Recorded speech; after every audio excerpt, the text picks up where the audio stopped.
Hello, my baby. Hello, my darling. Hello, my ragtime gal. Baby, my heart's on fire. Hey, everybody, how we doing today? Welcome to another week in the decline of Western civilization. The news, I think, is dominated currently with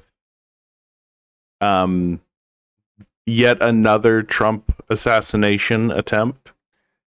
We are all supposed to take very seriously this supposed assassination attempt. The internet and communication networks abound with conspiracy theories. I think it just kind of seems to keep happening to Donald Trump, doesn't it? Exdelis Venomous. Good to see you, my man. Good to see you. Glad you're here. Hey, first comment. You're in the door. You were clicking the button. The assassination attempts just kind of keep happening to Donald Trump, and lots of people are getting somewhat suspicious that maybe this is all bullshit. The big one for me is like, remember how big a deal they made of the fact that Donald Trump's ear got shot? And it just seems like lots of people are starting to be like, now wait a minute. Where is the scar from that? Where is the damage from that? It seems to have healed very quickly. It seems to have just this little nick that happened to his ear, which more and more people are like, wait, if the rifle that guy was using was indeed the rifle he was using, Donald Trump's ear would be gone. It's not getting nicked. If the bullet even touched his ear, even nicked his ear with the force, it would obliterate it, given what it is. Peanut Butter Beatrice, it's my birthday today and I'm older than I've ever been. Oh, you might want to see a doctor about that. Over on Twitch, Yay Stack. Good evening, John. Cameras looking good. Yeah, well, of course it's looking good. I'm on it.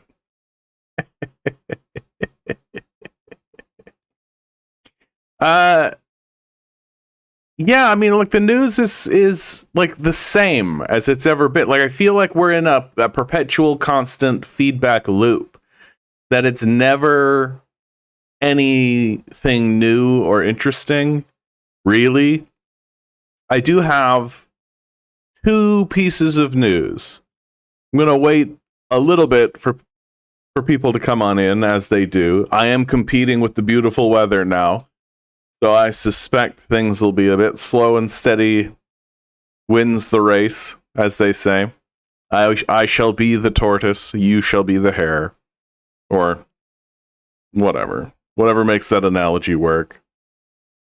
Over on Twitch, a first-time chatter, Bugs of Billy, Evening Canadian Commie, and all comrades. Good to see you. Strong first comment. Hope you're here to be beautiful. But some people are not. Some people are not here to be beautiful. And that is super sucky. Super lame. I feel like the big news from my personal life, it is actually getting more and more difficult to talk to people and to communicate with people. Canadian society, much like American society, is a parody of itself now. And we here in Canada are a little bit more polite about it. It's difficult for Canadians to completely bite down on this fascist grift that has posed itself as economics. The idea of this hyper individualist, rugged person's bootstrap yourself, stand up straight with your shoulders back kind of thinking. Like, it only goes so far in Canada because we get hit with winter. The moment you get hit with winter, you're just like, okay, yeah, we do need like a community. There does need to be like communal decision making. Oh, there are universal things that we actually do need like an institution to deal with.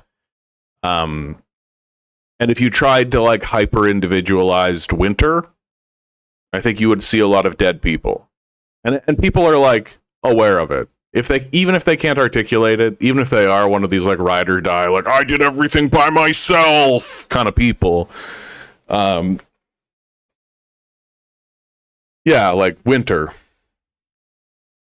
And so we have this like kind of coy politeness when it comes to these issues. We don't bite down so hard here in Canada, but like I'm having, anytime I have any kind of political discussion with anybody at any time, I really have to start the conversation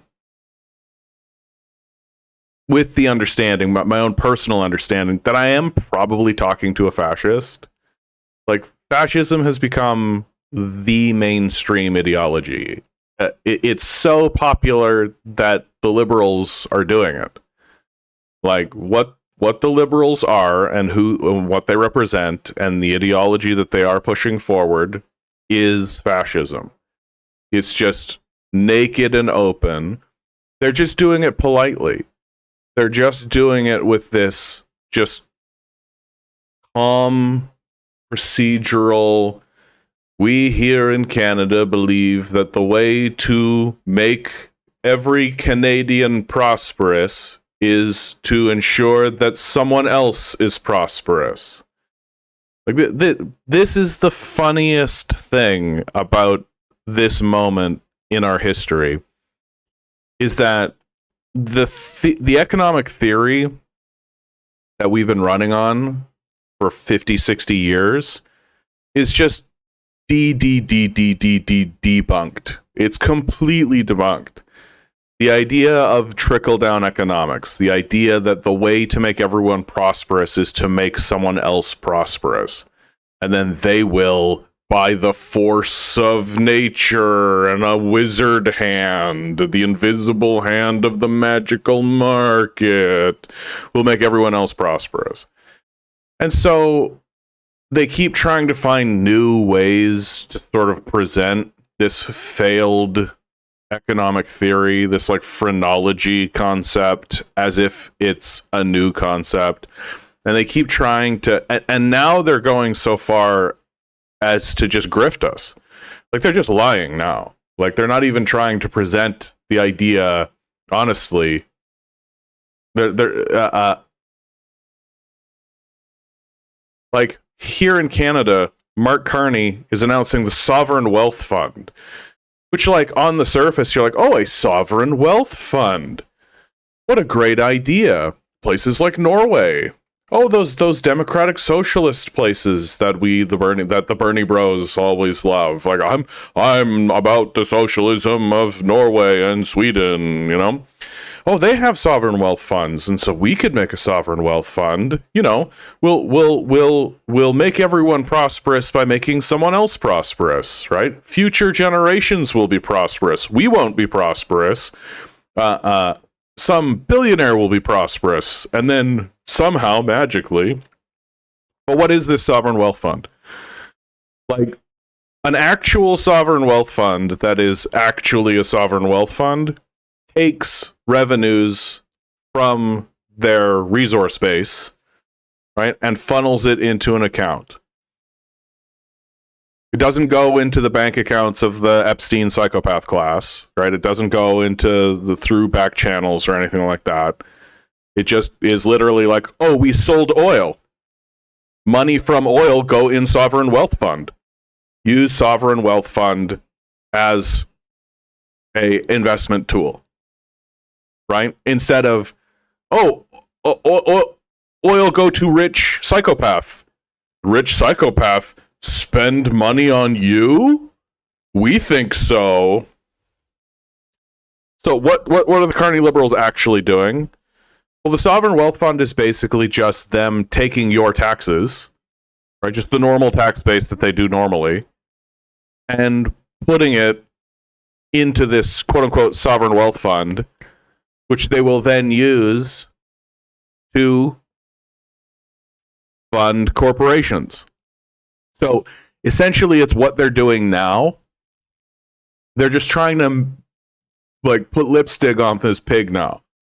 They're like, we really do want to keep fleecing the public and handing money to corporations who offshore all of that wealth, and not a single penny of it reaches the hands of anybody that actually needs it.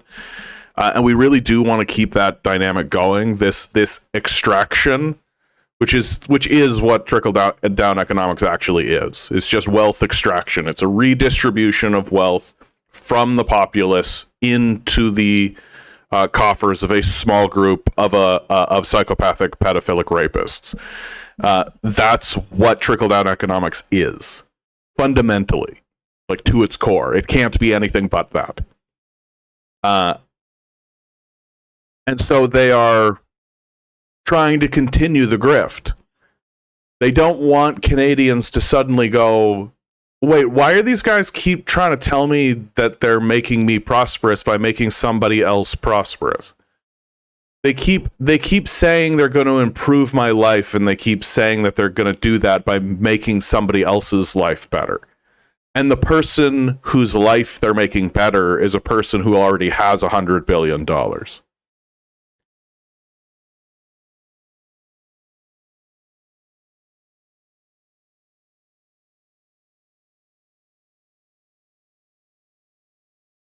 Yeah, Bugs of Billy over on Twitch. Basically just agreeing with everything I'm saying. I already like you, Bugs of Billy.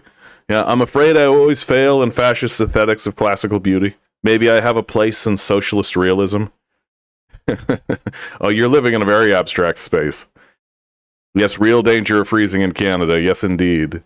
Bugs of Billy says, yes, liberalism is in the process of fascist distillation in the West. I don't even think it's a process anymore.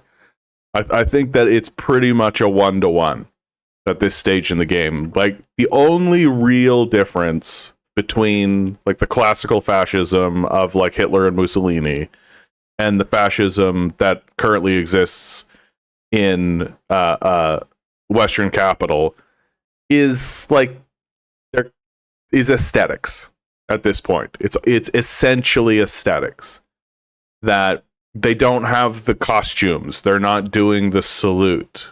It's not formalized. It's not in the parliament on an official basis. It'll get there. That's something I continuously have said over and over on this stream. Is that right now the fascism is very behind the scenes, cloak and daggery, like kind of quiet. There's an awareness that if we stand up and announce that we're fascists and promote a fascist ideology nakedly, we'll get swept out of office. Like there's this understanding that that's the case. But it'll get there. Like I was listening to the Chapo Boys, and they had an observation that like the neocons had a pattern, right? The neocons came out of the Republican Party, and then they became the Democratic Party, right? They were kicked out of the Republican Party because their policies were a disaster for everybody. And what arose behind that was the MAGA movement. Well, that means that the Democratic Party swung hard to the right to become neocons. And then the Republican Party swings further to the right to become the MAGA crowd. And that pattern repeats itself. So the next iteration of what comes out of America is that the MAGA crowd joins the Democratic Party and the Democrats become MAGA, they're already primed for it. Like the Biden crowd are blue MAGA. Like they're the same, like the whole Russiagate thing, like the constant Russia scapegoating, all of this. And so when MAGA becomes the Democratic Party, right, the Democratic Party swings further to the right, right? And what does the Republican Party do? Right? They're not going to flank on the left. So the next iteration of what comes out of the Republican Party in response to Trump is going to be like a fairly explicit national socialism, like a fairly explicit, like, family values, return to America, like make America great again, like all of these kind of classic fascist slogans and classic fascist ideas, and they'll just ramp it up. It'll be even bigger. It'll be even more brazen. The anti-immigrant, which, I mean, let's be honest, the anti-black rhetoric will ramp up. Like that, they're going to stop using coded language. They're going to stop. They're very, like, we're going to see like public acts of obvious fascism, and 30% of America will be like, finally, America's great again. Finally.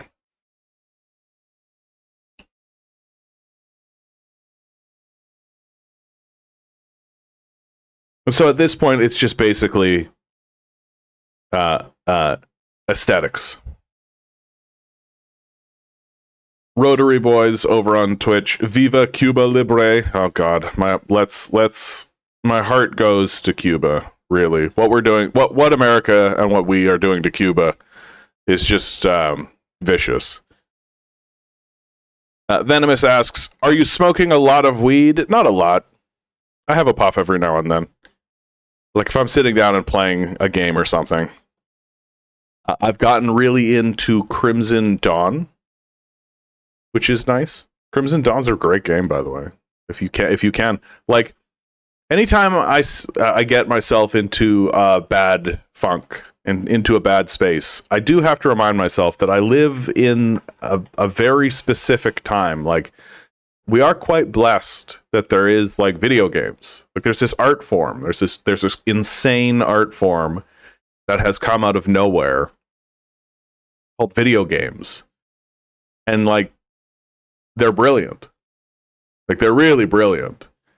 I mean, it's pretty telling that the most popular video games are I Have Gun, Shoot Man, like kind of little boy shit.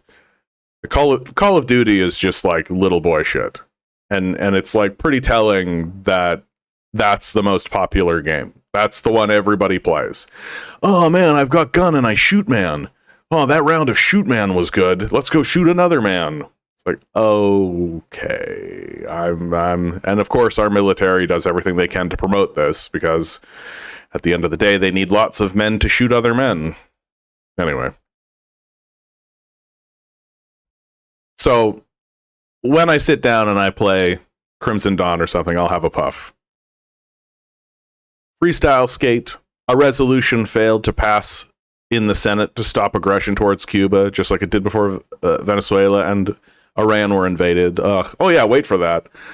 They'll do straight up boots on the ground in Cuba, I bet. Like, Cuba is much smaller, much closer. I'm kind of surprised that, like, I'm always kind of surprised that they don't just commit boots to the ground in Cuba. Like, I know that at the end of the day, it's just some nerd who's like doing a calculation, basically being like, Cuba doesn't have anything. Like, what is happening in the America versus Cuba struggle is actually strictly ideological. The capitalist state is fairly aware that if they just allowed Cuba to exist unfettered, if they actually believed in their free market, right? If they actually said, let the invisible hand, free market, open up, let them trade, right? They know that Cuba would be successful. Cuba has already has major successes as it is. even under this blockade that they've been suffering under for decades. So they know for a fact that that would be the case. And so they would have this country off the coast of Florida declaring loudly to the world, we are communists. This is communism. What we are doing is pursuing communism. And they would be very successful, and they would have like a beautiful little place going. They already have a beautiful little place going. And you take a look at the problems that are existing in Cuba, and it all does boil down to the fact that they're facing this horrible blockade. When anytime anybody comes in here to critique Cuba, I'm like, yeah, I bet you it would be like that if I were strangling you, I would expect you to not have access to air. And if I were strangling you and you were still managing to survive, that would be a mark of success for you. You would be able to say, like, yeah, you really tried to strangle me, but I lived anyway because of X, Y, and Z, and because I'm awesome. Right? But Americans, like, I think one of the things that is beginning to crystallize, even for Americans, is how dumb these guys are. Like, it is starting to become, like, it's beyond a trope. Like, it's becoming really clear that, like, Americans are illiterate. Like, I don't, like, maybe dumb is the wrong word to use, because, like, an illiterate person can still be quite intelligent. But just, like, they don't know how to read. And they don't read. And like, for a little while, I had a moment where I was sitting here being like, how is it that the Financial Times and the Business Times and the business press can basically just openly discuss the enslavement of the society through this normalized process called wage slavery? Which, by the way, isn't it fun that we've completely normalized wage slavery? Like, wage slavery is just normalized. That if you stand up and say, hey, this is wage slavery, that's not good, then everybody just kind of goes, oh, look at this. This guy's a utopian. Like, literally what Abraham Lincoln said. Just straight up. This is wage slavery. We should not have this system. And so it's odd that it's been, like, totally normalized. Oh, I had a cool point I was going to make, and then I diverged onto the wage slavery thing, and I forgot. Hold on. We were talking about Cuba. We were talking about wage slavery, how it's been normalized. That's funny. It's been a minute since this has happened to me, where it's like, nope, lost that train of thought.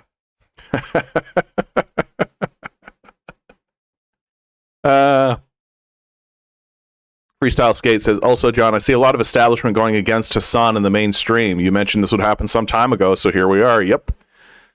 Like, one of the things that is happening in the Democratic Party is they're starting to understand that they can't actually ignore this. Specifically Hassan. Like, Hassan has become the lightning rod. But they can't ignore, like, most of the society is communist. Like, reality itself is communist. Life is communist. Like communism is the baseline where we all are. It's how we begin. You have to build enormous institutional power to be a capitalist. You have to build, like, huge structures, and you have to maintain those structures, and you have to make sure. And if you stop maintaining them, or if you don't actually continuously uphold them, they decay and fall apart, and people gravitate back towards communism, because that's who we actually are as a people. Venomous says, do you get a lot of those prepper types in Canada? Oh, sure. There's less of us, right?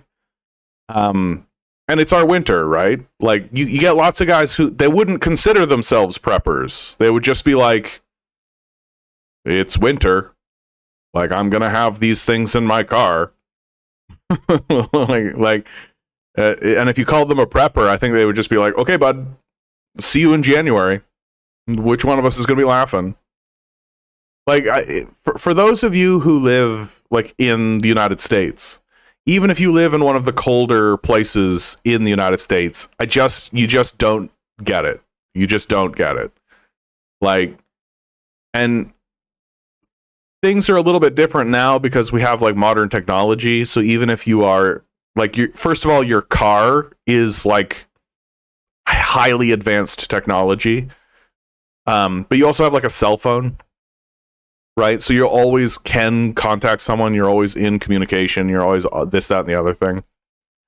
But even with all of that, if you're an intelligent person driving around in Manitoba, right, you're going to have like emergency blankets. You're going to have some kind of emergency system. You're not going to just believe in your heart that someone will come save me if I get stuck. Like, yeah, you might be in a 2-day blizzard. Like, it might be a whiteout blizzard and you're just fucked. Like, that happens. That has happened to me. That has happened to my family. That has happened. It does happen. And everybody, like, if you haven't personally experienced it, you know people who have experienced it. And that shit will kill you. Like, it'll just kill you. And it's not going to be one of those things where you're going to have a big negotiation about it. It's reality saying now is the time that you die. And if you don't have like a blanket in your car, get wrecked. Right? And so people just heating pads, like just stuff to be able to survive if you get snowed in, right? And so does that make those people preppers? A lot of those guys, you'd call a lot of these guys just rural folk. Like, a lot of rural folk are like that. And it's especially like, it's hard to imagine. Like, it's really tough. Like, this is why it was so difficult initially with like rural Canadians to get through to, and it's still difficult to get through to them, the kind of the horrifying fascist element that exists in their society. Because my dad, like, he has memories and he remembers a time before plumbing. Like, before there were pipes in his house connected to a larger system that could take waste away. For a good portion of his youth, he was shitting in an outhouse. And he remembers electricity coming in, which means that in the winters, they heated their house with a wood stove. Like, if you experience that, if you live that, and then in comes the electricity, in comes the plumbing, in comes all of these things, and then your kids are like complaining, you kind of have this attitude of just like, what the hell are you complaining about, man? Like, what the fuck are we talking? Like, your life is so, like, this is luxury. Like, every day is just a luxury to have these amenities. I mean, you just have no idea. And that's, of course, because, you know, if you insulate yourself from the fascist power structure, you don't actually have to deal with it. And then even worse, if you uphold it, right, then you never really have to be its victim and you never really have to face it. You can just be the beneficiary and live in your nice house that you built for, you know, 5 raspberries and a song.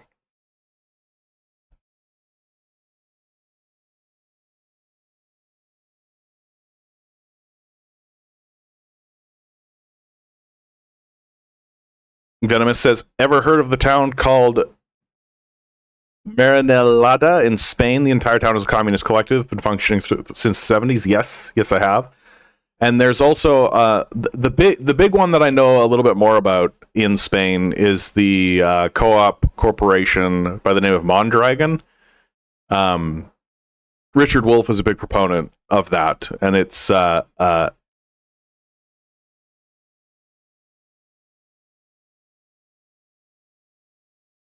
yeah, the literacy rate for the average American adult is on a 6th grade level right now. Yeah.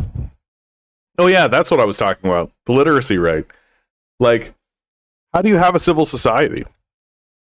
How do you exchange, like, meaningful ideas? And so, right, this is what I was talking about. This is how the power structure can just openly flaunt their power. They can just write about it in the New York Times and in the Financial Times and in the press, because most people are illiterate. They're not reading in the first place, right? And then if they are reading, they can't understand what they're reading, right? And there's like the mildest amount of coded language. Like, and when I say coded, I mean like I think one of the most successful grifts being run today, and you can see it if you tune into CBC, CTV, everybody talks about the issue of deficits in exactly the same way, with exactly the same rhetoric. And it's this total normalization of the concept that deficits are bad, right? And so you have everybody from like the NDP to the Liberals, Conservatives. There's complete and total agreement across the board that you gotta watch out for deficits. Deficits are the big thing. You got a big concern over deficits. We got to keep the deficit down. Deficits are bad. If the deficit's high, then things are really, really bad. You know what a deficit is? So let's say the government says we're gonna build a healthcare system, or we're gonna build a railway, or we're gonna build a food bank system, a library system. Like, we're going to build any institution. Like, the government is going to actually do something and make something happen. Okay, well, how do they do that? Right? They allot a certain amount of money, right? They create a deficit. So when you create a deficit on your balance sheet, it means that you have a surplus somewhere else. That's what a deficit actually is. That it's a marking on a ledger to create a surplus elsewhere.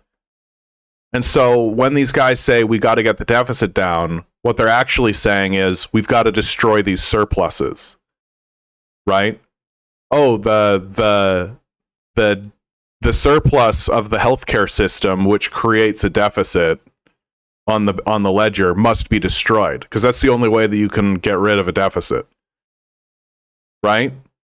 Like, this is what they're actually saying out loud in front of you, and for some reason we're not arresting these people and putting them in prison. They're nakedly in front of you saying we should destroy you, your family, your lifestyle, your quality of life, and everything you have potential for, all encapsulated in this idea of the deficit. And then when you actually investigate what the deficit is, it's literally just like, yeah, the government printed money, and then needs to balance the overall money supply, needs to tax money away from worthless parasites who do nothing of value whatsoever. So rich people and corporations. And that's what they're trying to avoid, right?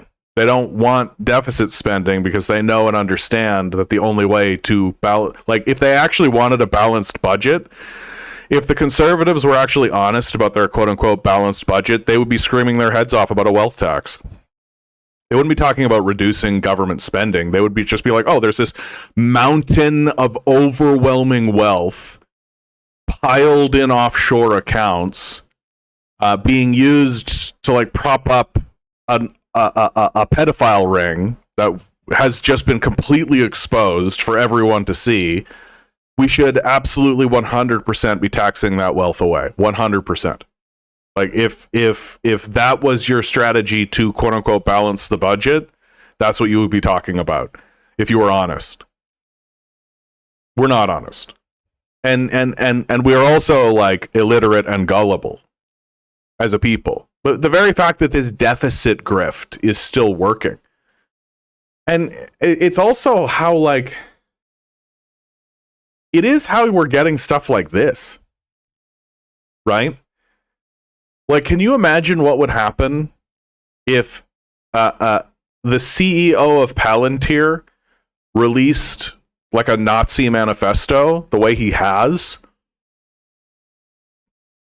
and everybody was literate, can you imagine what would happen to this guy in a literate society where everyone could read and understand what was being written? This really shows you, and should really, really show you, pretty straightforwardly, that Western society is a lost cause. Like, the West is lost. Like, it's not coming back. It's not coming back in our lifetime, because, like, major defense contractors, people who have access to your data, people who have access to your information, people who are militarizing that information, people who pretty explicitly say out loud that their goal is to turn this whole thing into Israel, basically.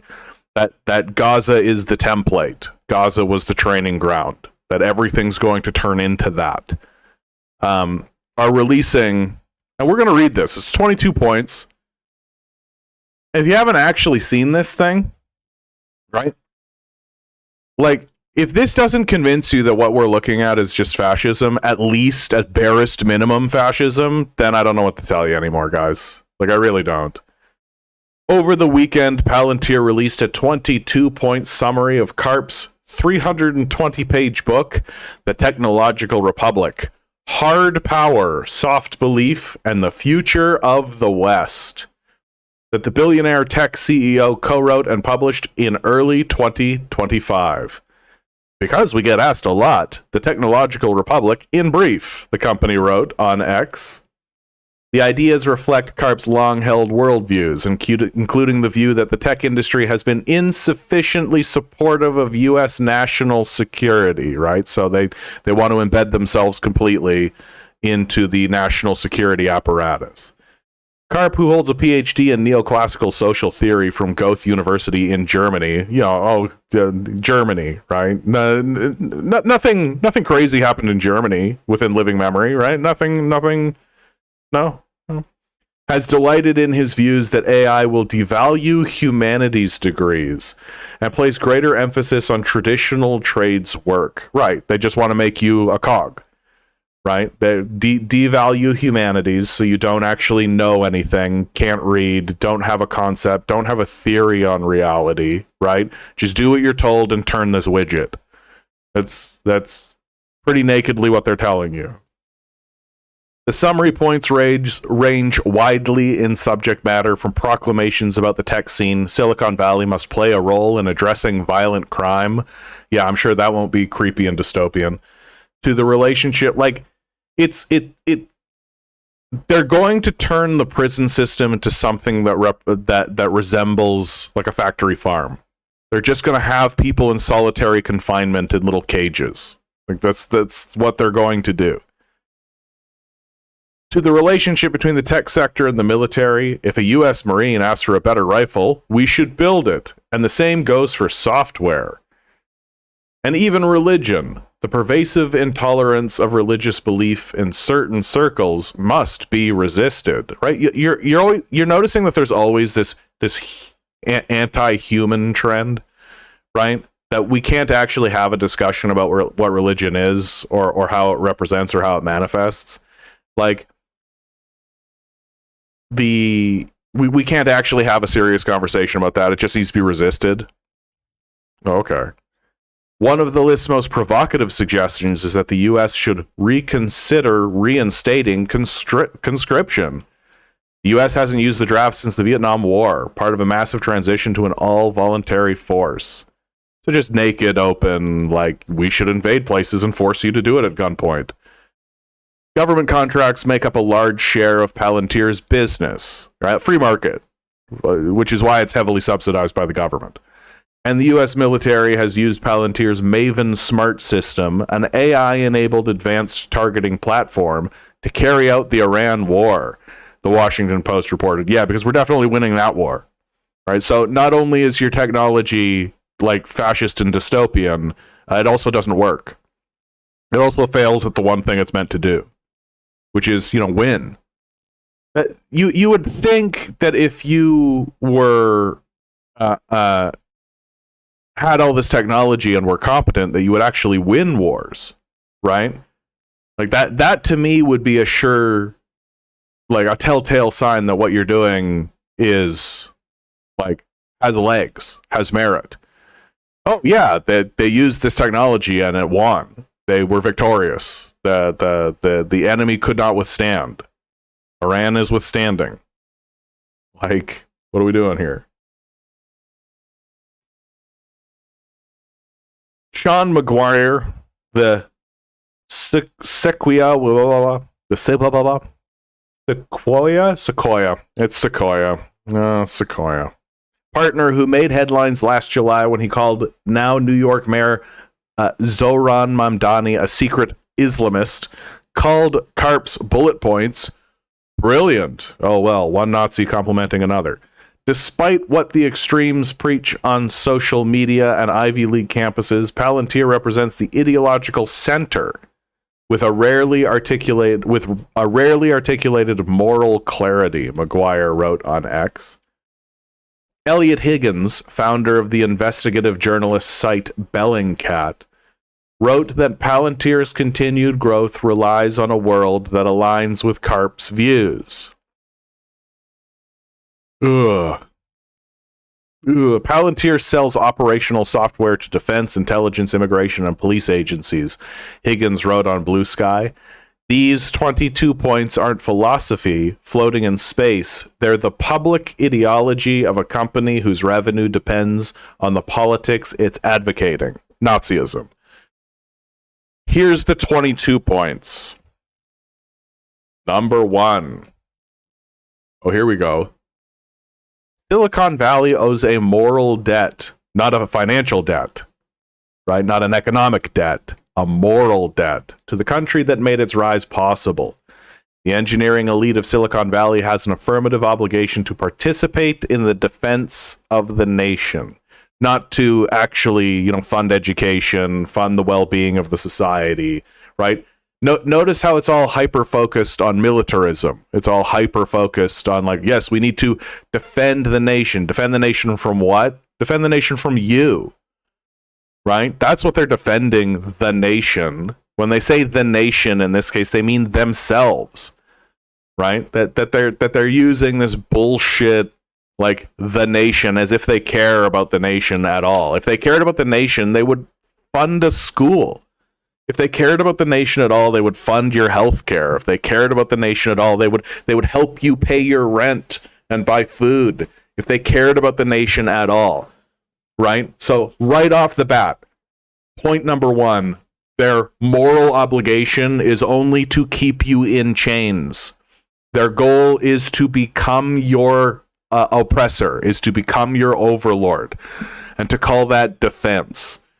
It's not too much different than like an AI robot being like, to make sure no one harms themselves, we will keep you locked in a padded room. Safety is key. Like, this is the world they're creating. Number 2, we must rebel against the tyranny of the apps. Is the iPhone our greatest creative, if not crowning achievement as a civilization? The object has changed our lives, but it may also now be limiting and constraining our sense of the possible. Yeah, they're upset that people know what's going on in the world because of TikTok. Like that's what this point is, right? They're basically saying, "Oh yeah, we did create this like cool little technology thing, but it does mean that illiterate cattle can now suddenly see pictures of the genocides that we're creating, and we don't like that, so maybe we need to pull back on that. Free you from the tyranny of knowing what we're doing in the world," right? Like, without the technology that we have, and without like apps like TikTok being able to sort of sidestep the news media system, stuff like the Uyghur genocide narrative would have worked, people would actually have believed that, and you would never know anything about the Gaza genocide. You literally just wouldn't know anything. You would just be like, oh, that's Israel. There's this group of terrorists in Israel called Hamas that they're constantly dealing with. Oh yeah, they gotta do something about that. And you just would not know anything. Like, you would never have encountered Abby Martin. You would have never encountered any of these kinds of things. You would have never known anything about that at all. And they're especially nervous about this stuff because as time goes forward, it's more and more people are starting to recognize, like, oh, if they're lying to us about that, what else are they lying to us about? And the answer is like fucking literally everything. And like, more and more people are beginning to key in that, like, when I say everything, I mean literally every single thing. No exceptions. Everything is a lie. Everything is bullshit. Deficit spending, gotta get the deficit under control, is a bullshit lie. It's all designed to ensure that you keep working for nothing and they run away to Epstein's Island with the bag. That's the whole grift. And so we must rebel against the tyranny of the apps is just another way of saying we must rebel against the idea that you have information and know what's going on. These people are Nazis, right? You'll see this, like Elon did the salute. You'll see a room of them do the salute at the end of all this. Point number 3. Free email is not enough. The decadence of a culture or civilization, and indeed its ruling class, will be forgiven only if that culture is capable of delivering economic growth and security for the public. When they say economic growth, they mean it in the sense that they get money and you work for them, right? That's their theory of economics, is that they get all the prosperity and you get the barest minimum of scraps. And that's what they consider economic growth. Like, this point is actually, like, true, that to have credibility, you actually have to benefit somebody somehow. But their theory is so stupid and backwards and dumb, frankly, that they can't help but continue to fail at it, right? Like, even if they were wildly successful at this economic growth idea that they have, because their economic theory is so bad and wrong and incorrect, it will just increase the despair within the populace. Like, one guy gets super rich, and everybody's standing around being like, wow, that one guy's super rich. We're so prosperous. Yeah, and everybody else lives in, like, a dust hut. And of course, they have to point out, yet again, point number 3, like point number 1, security. Point number 3, also security. They want to put you in a little box with a TV. That's what they want. Number 4, the limits of soft power, of soaring rhetoric alone, have been exposed. The ability of free and democratic societies to prevail requires something more than moral appeal. It requires hard power. And hard power in this century will be built on software. So here's them just completely admitting that they're not interested. Like, when they say hard power, they don't mean funding a school, right? They don't mean funding an education. They don't mean funding healthcare. They don't mean providing food. Like, these would be hard power options, right? What better way to increase people's love for you and desire to participate in whatever it is you're doing? It would be by feeding them, right? Go to places where people don't have homes and give them homes. That would be an enormously effective hard power solution to many of the problems that we're facing. Oh, no, we're talking about military again. So point number 4. So point number 1, military. Point number 3, military. Point number 4, military. Right? The only option is put people in boxes. How is this anything but a manifesto in favor of prison slavery? Like, make homelessness a crime, destroy the economy so badly that nobody has a job except crime, or even better, just make any lifestyle outside of the permitted corporate structure illegal, right? Like how they made marijuana illegal, right? You just make black life a crime. You just make black society or Native American society, First Nation society a crime. You just say that, oh, anything that they do that white people don't, you just make that illegal. Or even better, you just make it illegal and then don't charge white people with any of these crimes. And you can just arrest people. Oh, you're sleeping on a park bench? That's a crime. Come along. Like this. And once you're in the prison system, you're a slave. Right? Slavery is legal in the United States if you're a prisoner. And so you just make life illegal for the vast majority of the society. That's what they're talking about. Point number 5. The question is not whether AI weapons will be built. It is who will build them and for what purpose. Our adversaries will not pause to indulge in theatrical debates about the merits of developing technologies with critical military and national security applications. They will proceed. Right? Evil only sees evil. Right? Evil can't perceive good. So the idea is that, well, somebody's going to build these nukes. Might as well be us. Right? Well, someone's going to build Rapatron 5000. It better be us. Right? That's the basic logic of it. Well, we have to round up your children. Somebody's going to, so it's better that it's us. So point number 5, also straight up just military, right? Really waiting to see any point in this manifesto that talks about like improving quality of life for anyone, right? Like improving economic, material conditions for anyone. Funding education, funding healthcare, like and any of that in this? No, just like militarism all the way down. Okay, cool.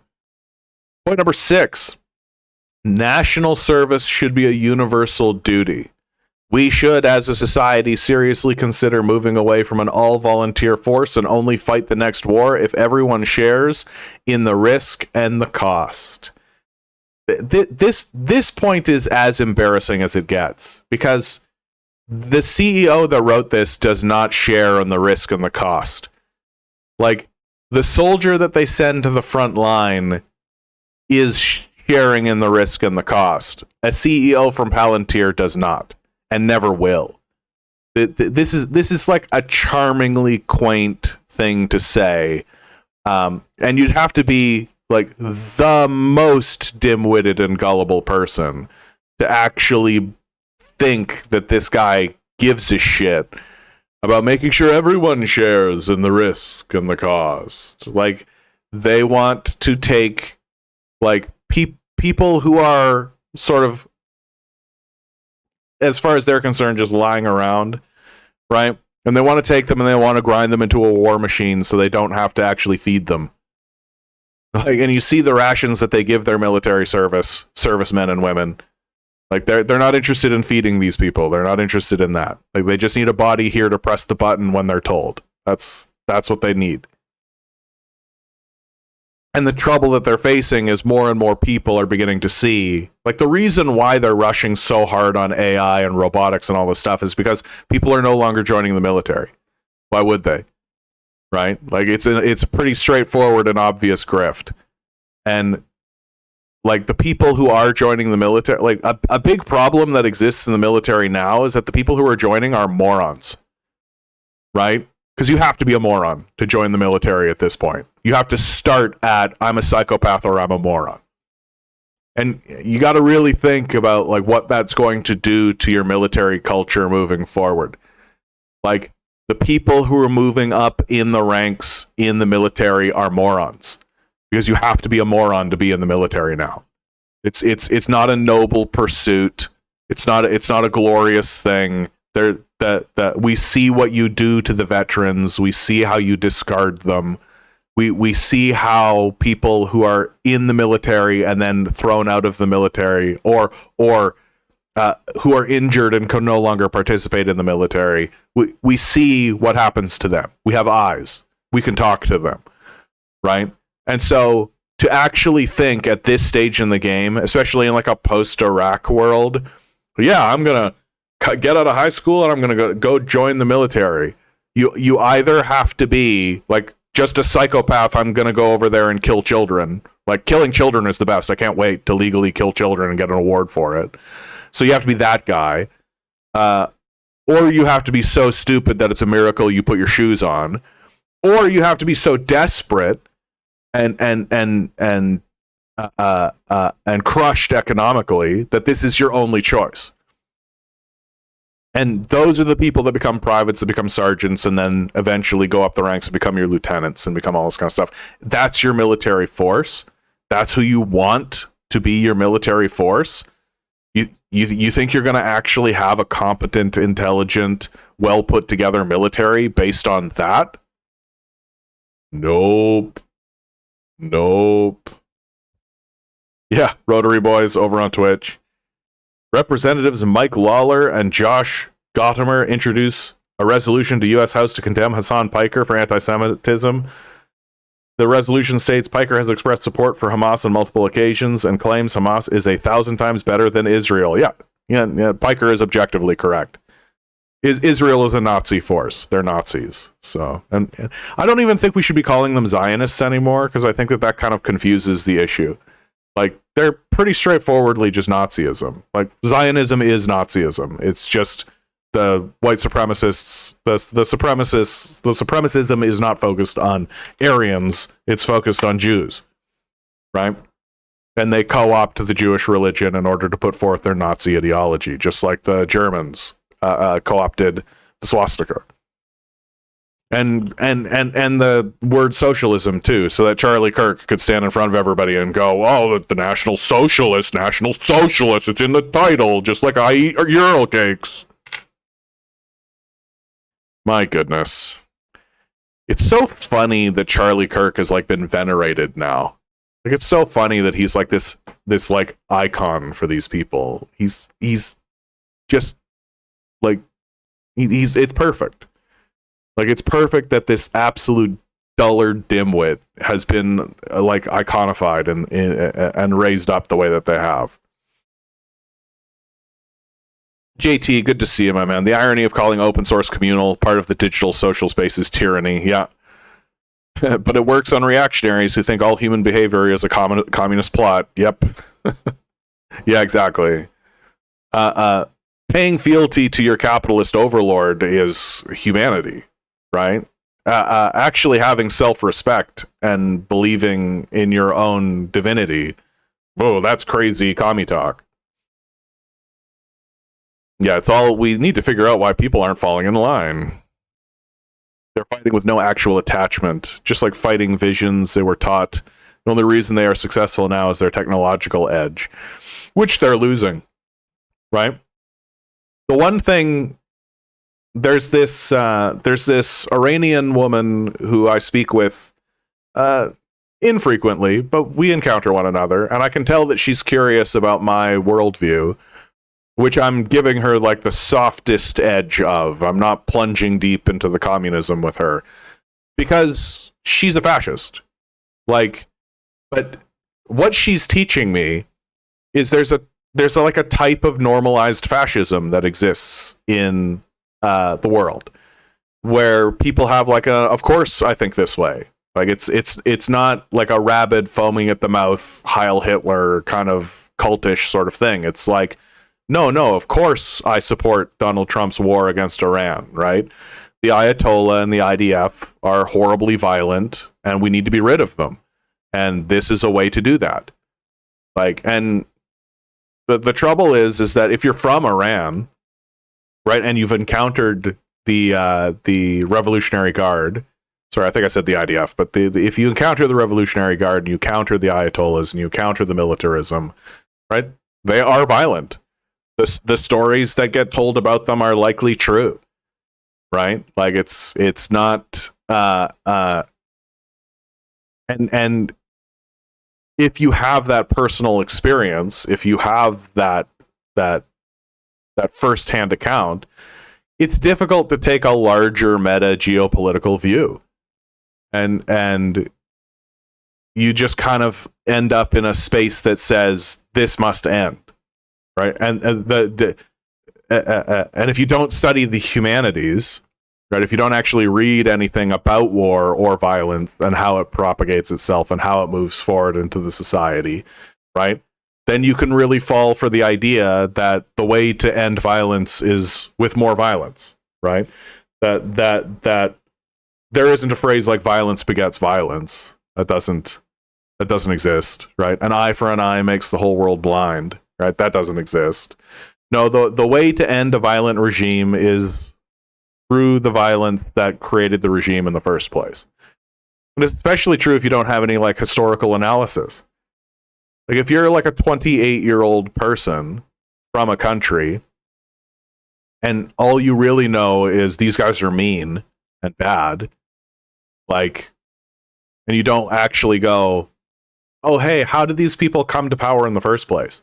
What were the material conditions that gave fuel to their rise? Who is the Shah? Right? And if you don't think it matters, that's the other side. That's the biggest side of it, if you ask me. Like, I'll start talking to people about things like the Shah, right? Like history. And people are just like, what does this even matter? Who cares about this? Is like old history. Who gives a crap? It's like, oh, okay. So we've distilled out the basic elements of humanity from ourselves. That what happened in the past has no bearing on the present. And so you can just believe what you like.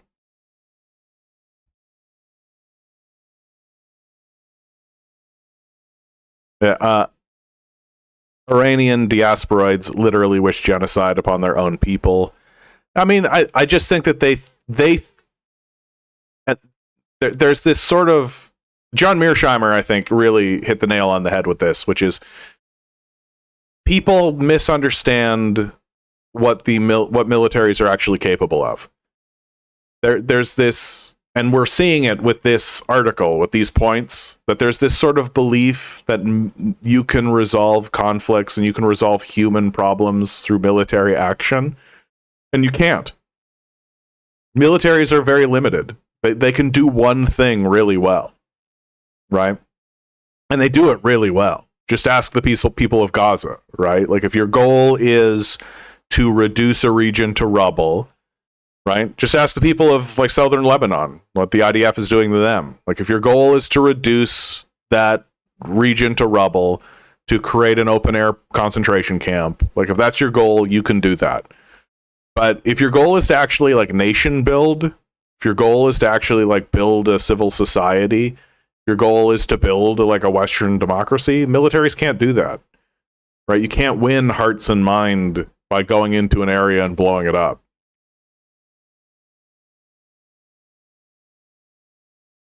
The True Democratic North says, I heard Carney is going to privatize airport. Yeah. Like, I mean, we're having a true blue fascist moment, so why not? Point number 8. Public servants need not be our priests. Any business that compensates its employees in the way that the federal government compensates public servants would struggle to survive. Right? You've just got to like throw in there that we have to destroy public service. Right? Like, what's the point of this? What's the point of point number 8? Straight up, we should destroy the civil service. Why? For what end? To what purpose? Oh, right, because that money could be yours. Right? Like, again, these guys are fucking open like Nazis at this point. Point number 9. We should show far more grace to those who have subjected themselves to public life. No, we shouldn't. Like, no, we shouldn't. We should be way more ruthless to these people. Like, this guy should be in jail. Like, this guy should straight up just be incarcerated. This person should not have power. This is certainly not a person that you want at the helm of any kind of military apparatus at all. Like, you definitely don't want this guy to have any power in your society. The eradication of any space for forgiveness for your Nazism, a jettisoning of any tolerance for the complexities and contradictions of the human psyche, such as your willingness to adopt Nazism, may leave us with a cast of characters at the helm we will grow to regret. The current president of the United States is Donald fucking Trump. What are you talking about? Oh, if we open up our hearts to love, we might end up with leaders who are bonkers, says people who support Donald Trump. Why are we listening to these guys? Why do these guys have power? Why are these guys even permitted to have access to Business Insider at all? What are we doing here? Like, the absolute hilariousness of these guys actually saying, if we help people, then who knows what'll happen? While Donald Trump is at the helm, like a literal game show host. And like, they're literally releasing this manifesto that is like a Nazi literally 3 points ago. Literally 3 points ago, you said, hey, we should conscript your children into godless wars so Israel can have a state. And then 2 points later, you said, by the way, we're going to destroy the civil service. And now you're on, and you should be nicer to us about it. Like, this is how fucking crazy you are. This is how insane and psychopathic these guys have become. This is how self-righteous and self-entitled and narcissistic these guys have become. That they literally will stand in front of you and say, hey, we want to send your kids to die in a pointless, godless war for no reason. We're going to destroy any stability that anybody actually has. And you should be nice to us. Oh, hey, we have a first-time commenter with a classic, Inverse Impact 6370.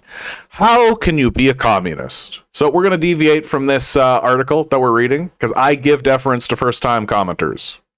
Before I go into answering your questions, which I will answer your questions, I'll just lay three major rules. Like, this is how you get banned on the channel. You get banned if you just insult me, right? So if you were to say, like, how can you be a communist? Are you stupid? I just ban you. Because if you're too stupid to not know how to talk to people rationally, then you're too stupid to talk to. Number two, if you're just a Nazi, like if you just straight up are like, you know what the real problem is the Jews. Bye.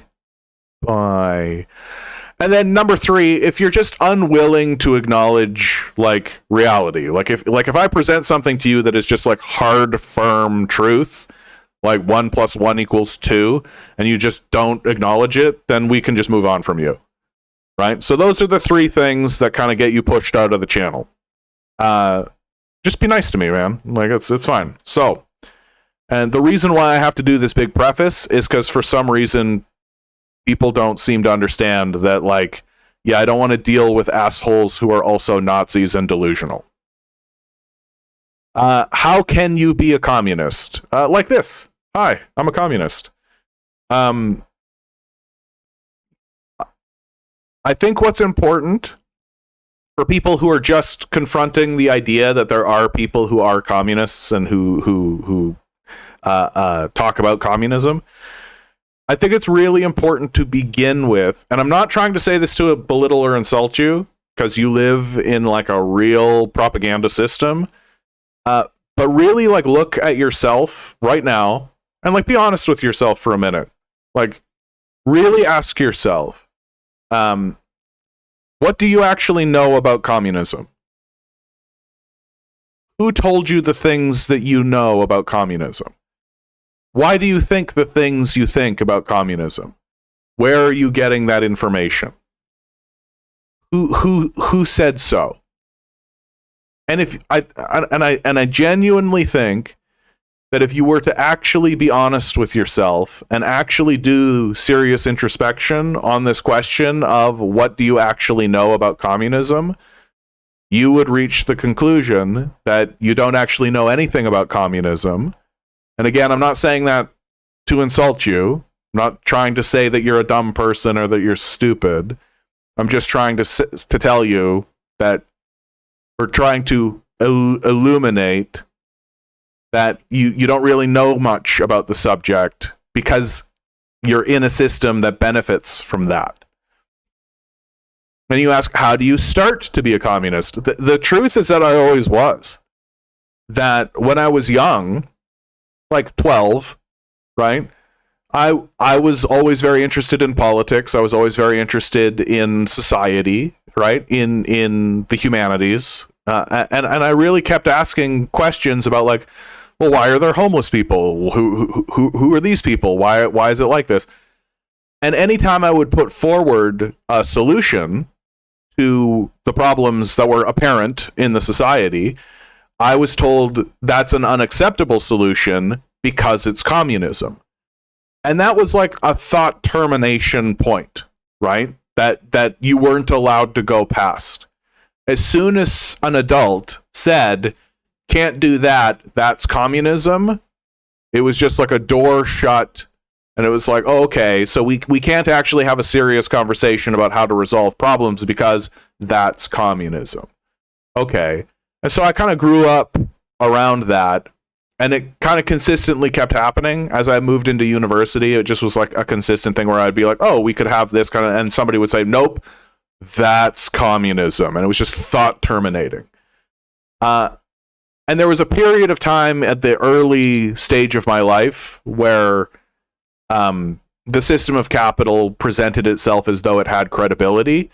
And I think we can both agree that, I mean, I hope we both agree that there isn't much credibility left in the system of capital, that the capitalists have sort of revealed their incompetence and cruelty pretty nakedly. The Epstein scandal, the Donald Trump administration, like, what institution would you describe as credible in the capitalist system? And really the nail in the coffin finally was Jordan Peterson. That Jordan Peterson said Marxists are the most evil people, and I was just like, oh, if this guy thinks it's bad, then I got to investigate this. And that was when I actually read the Communist Manifesto and read the Principles of Communism. And I'm just upon reading them, I was just like, oh yeah, this is correct. Like, it wasn't that it was like an ideological, oh my God, because that's a misunderstanding of what Marxism actually is. It was just reading the material and being like, oh yeah, this is just accurate. Like, from my perception, it's not much different than living in a world where you say, oh, hey, 1 + 1 = 2, and somebody says, no, it doesn't. That's bad. That's bad. And then eventually you just realize that the people who are telling you that 1 + 1 = 2 is bad are benefiting from misinforming you about that, and that they themselves are actually demonically evil, psychopathic pedophiles. And so you very steadily are just like, oh yeah, no, 1 + 1, in fact, did equal 2. And it does equal 2. And the only reason these guys don't want it to equal 2 is because they benefit from it being potato or 3 or whatever misinformed nonsense. And we can talk about the system of capital and the theory that it has, but really we live in a pretty much a religious environment at this point. That capitalism is almost strictly religious at this point. It's ideologically driven, primarily. There is an underlying theory, but that theory has been completely debunked. In the same way that something like phrenology has just been completely debunked. Like, it's not a serious science anymore. That the people who actually are studying capitalism from the perspective of science, from the scientific perspective, the rational perspective, are Marxists. Because they're the ones that are actually pointing out the flaws of capitalism and the flaws of the economic theory.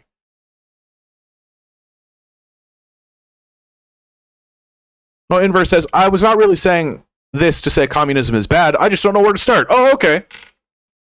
Well, you're being very polite, Inverse. So that's this is a lovely conversation that we're having here. I hope you do have more questions, comments, concerns, queries. Like everyone has a hot spot. Everyone has a red spot. Something in their consciousness that's like, oh, communism sounds interesting, but there's this.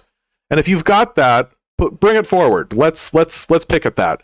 If I were to try to get you started on it, it would just be really as simple as the principles of communism, book by Frederick Engels. You can go to Marxists.org. Marxists.org has an archive of essentially all the writing that has ever been written by anyone claiming to be a Marxist at all.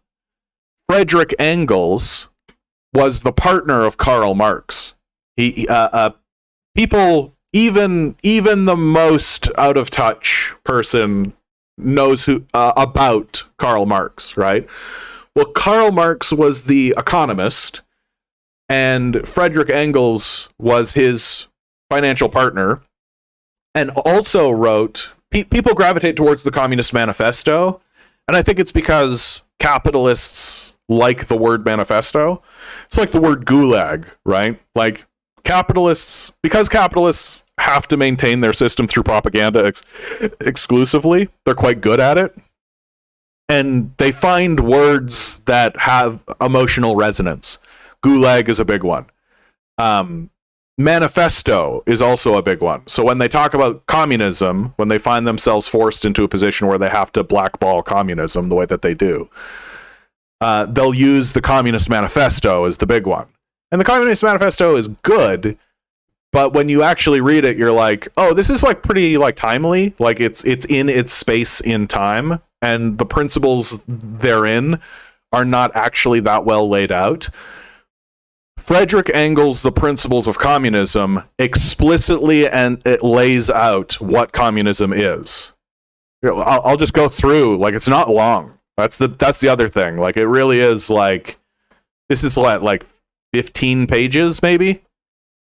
Like if you can read a newspaper, you can read this. What is communism?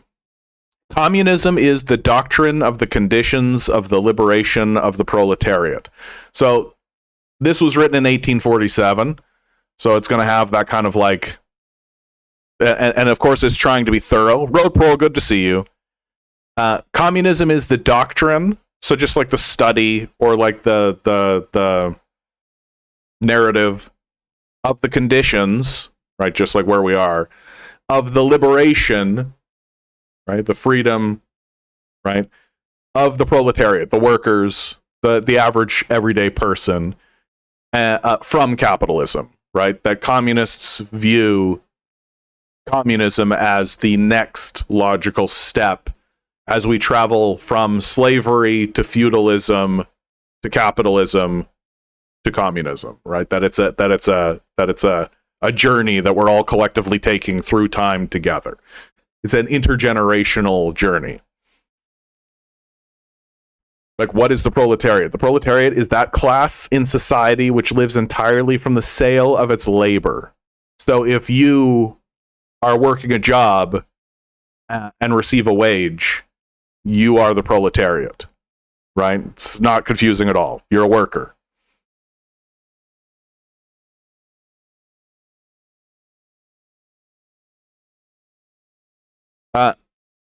Okay, yeah, great. Inverse, really coming in. How do communists deal with people who produce nothing? So, communists have a alternative view. Like, what do you mean by produce nothing? What does produce nothing mean to you? Right? Like, because if you think like a landlord is producing something, but like a mother who takes care of her children produces nothing, that's the capitalist worldview, right? A landlord who owns 500 units and hires a company to oversee it while he goes golfing, right? Oh, that's a very highly productive person. Like Jeff Bezos, how productive, while he does literally nothing of importance whatsoever. But like a stay-at-home mom who takes care of a child, that's a drain on society. If that's your worldview, right, then we're going to have a disagreement about what it is to actually be valuable in the society. Marx talks about this pretty broadly in his work, Das Kapital. That, yeah, there you go. I don't think landlords or billionaires produce anything. There you go. You're already on the road. You're already on the road to communism. So, look, the goal of communism is to produce so much prosperity for everyone that everyone can live their life in leisure. The goal of communism is for people to produce nothing, right? Like, capitalists will always say this to you. Well, if you give people food and shelter, they'll just sit around and do nothing. Isn't that the point? Isn't the goal of a society or a civilization, isn't the point of all of this to make it so that your life is freed and good? And if a person is going to spend their life sitting on a rock doing nothing, doesn't that just make them a monk? Like, so much of the capitalist rhetoric that we're just constantly bombarding with is demonizing people who are just content with their life. So if we create a society that produces so much food and so much shelter and distributes that into the society so that everyone just has access to it, and the result is you end up with a bunch of people who are just happy and content and just sit around and don't hurt anybody and just do nothing, isn't that completely fine? Like, isn't that just a big slam dunk win for us? For humanity on a whole, to just have a happy, content people who are satisfied with life? Isn't that the goal? And if you talk to capitalists, no, it isn't. The goal is innovation and progress. To find meaning and to be the big man, right? To be the big man. To have ambition, to strive, and to have these abstract goals that when you investigate you find out are just, oh, you just want to have slaves. Like, no. Don't you think life should be just living with the people who are around you in contentment? Like, the capitalist system has gotten so off the rails and so outrageous that I genuinely say, and I'm serious about this, that we would be better off as a people walking out of all of these jobs and institutions and sitting in fields and staring at the sky for our whole lives. That would be a better idea than what we're currently doing. I'm literally going through an article right now that just confirms that the people who are in charge are psychopaths. And their idea is to take your children and throw them against a war wall so they can go fuck kids on Jeffrey Epstein's pedophile island. Like, that's the society we're creating? No, we would be better off just going into fields and staring at the skies. Like, get away from all this shit. Road Pro says there exists a great YouTube channel with all communist material in audiobook form. If you don't mind, I'll drop the name. Yeah, for sure do that. I think I do know the name of is it Socialism for All? And anybody who's just trying to give you the basic material and the basic history of what happened, like, that's a good source, right? Just like Karl Marx wrote this. Okay, cool. You should know that, right? Here's even just like some basic history of what happened in a place. But anyway, I can't recommend the Principles of Communism enough because it is just its barest bones. Like, who are the workers? Have they always existed? How did they originate? What conditions does the sale of labor of the workers to the owners, the bourgeois owners, take place?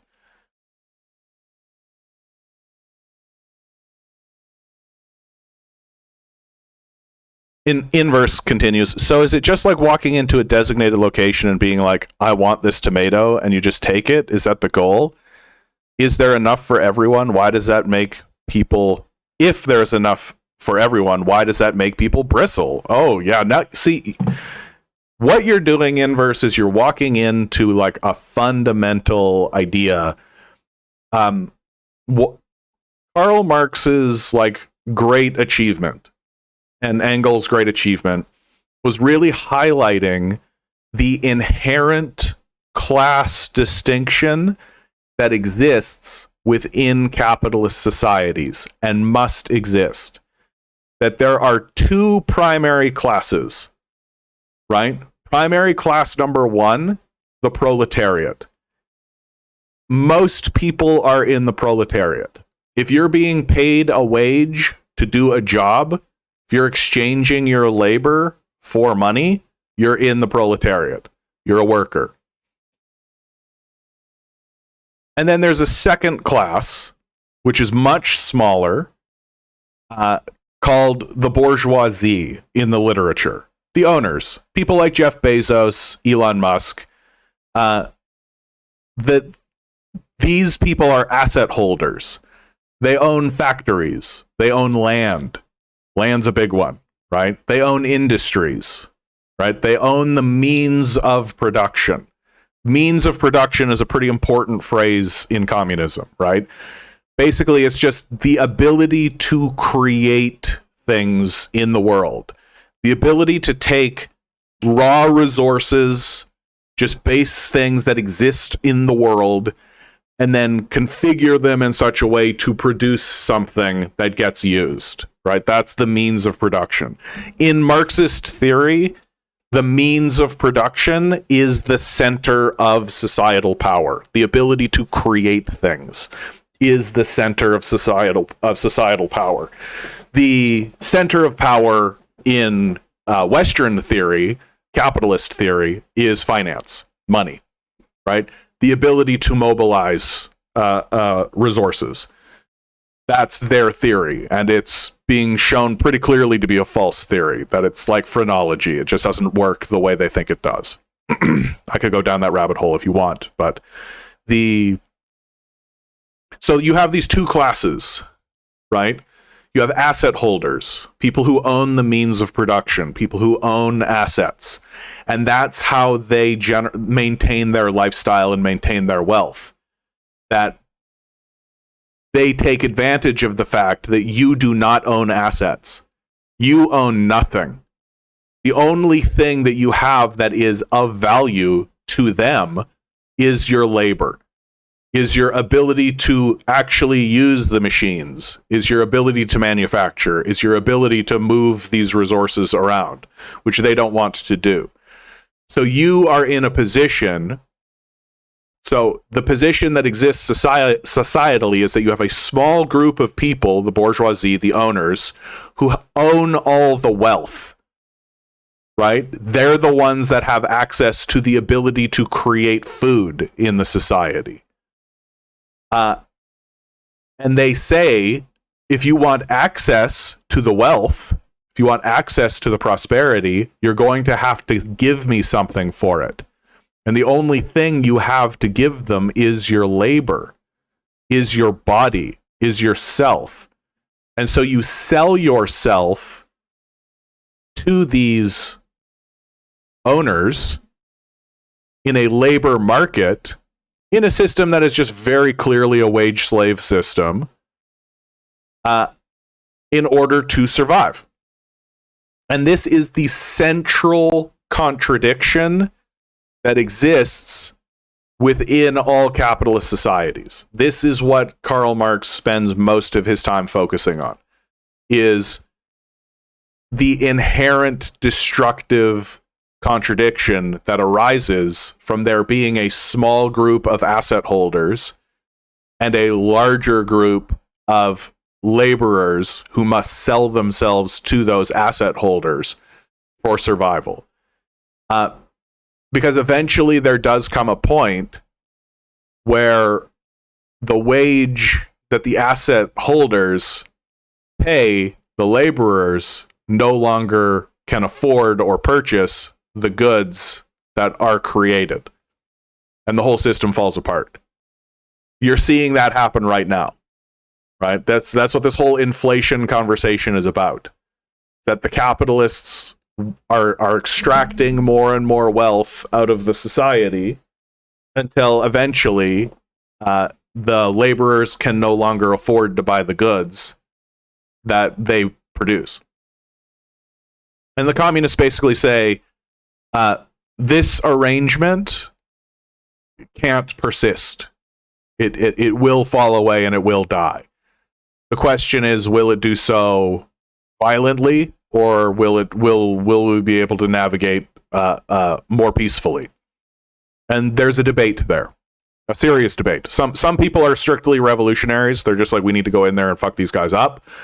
And then there are other theorists who are like, we can navigate through this more peacefully and through a more piecemeal process. I have my criticisms of both.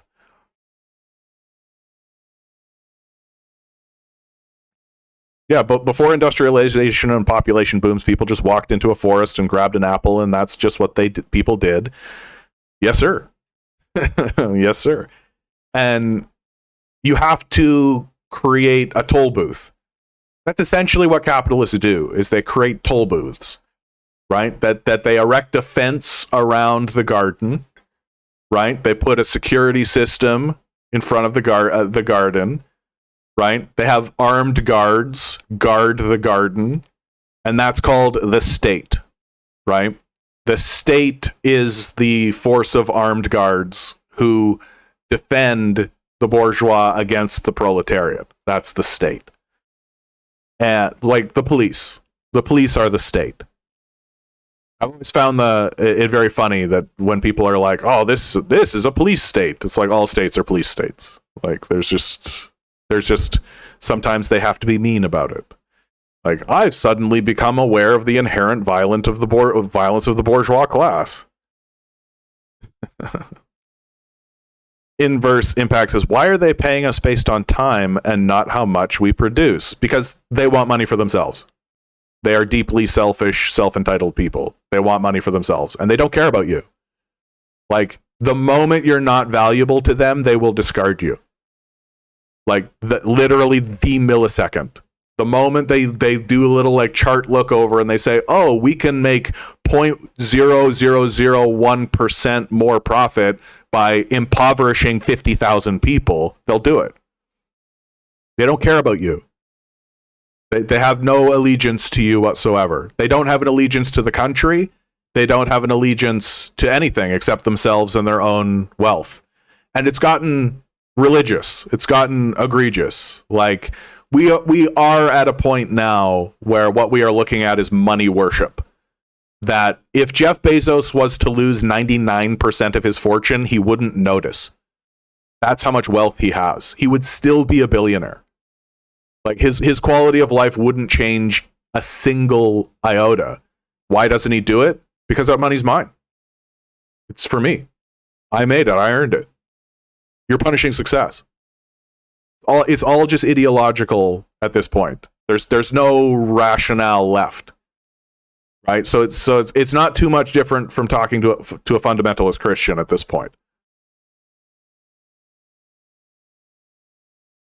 Inverse continues, under feudalism, you would make things right, and whatever you make, you own, but you have to give a percentage to the monarchy, right? And because, like, theoretically, even in a feudal system, like, the monarchy was actually providing a service, right? Like, the purpose, like, oh my god, this is going to be a whole, I don't want to go down a whole huge rabbit hole here, but, like, the original purpose of the monarchy was to essentially federate loose feudal lordships in order to protect from external threats, basically. And there was actually a minute in European feudal history where the whole thing could have become a democracy, where the very first time the lords got together and actually said, we really do need a guy to, like, go around to other lordships and be like, hey, I need resources to protect us from external threats. We do need that. the first time they all got together to decide that, nobody wanted to do it because it was just like such a pain in the ass. Like, who wants to actually do this job? Always be the bad guy. Always go around and be like, hey, I need men. I need resources. You're like a beggar, basically, was their perception of it. And all of the lords got together and they held a vote. And they basically said, you're the guy, right? And then that guy, as one does, that guy dies. And instead of going, okay, we should have another election, they all just went, just get his son to do it. That's basically what happened. And they didn't understand where it would go, right? So you have like the feudal period, you have like quite literally 1,000 years essentially of just like loose lordships and like warlords and family run shit, because they were just like, we don't know what to do. Like the feudal system essentially arises out of a legal arrangement that was created by Julius Caesar and the fall of the Roman Empire, right?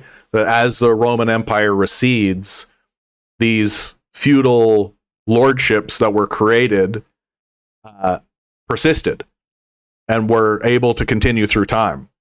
That the shift, like it used to be that you just owned a person, right? You were an owner and you owned a person and you bought them. Chattel slavery, basically. Not too dissimilar to the Southern slavers of the Confederacy. And along came Julius Caesar, and he created a legislation that said, no, what we're going to do is we're going to create an arrangement where you no longer would own a person, you would own land, and people would live on that land, right? So you would have, and this was a better system. This is better. This is an improvement from what was going on, because what it meant is that you would have like a family on the land, and that family went with the land. So you could buy the land if you were an owner, but you couldn't like split the family up and send them wherever you wanted, right? And they were a family. It wasn't like you were buying just a slave so you could fuck, right? It was like a community. There's like a community here, and you've got to, there it is. And if you want to treat them badly, then you're going to treat a community badly. And that arose, from that arose feudal law. And as the empire receded, the churches showed up. And so you had like a secondary power system that arose to sort of check the lords as they, and it became like a very complicated thing. And this is like the spheres of power and spheres of influence, blah, blah, blah, blah, blah, blah, blah, blah.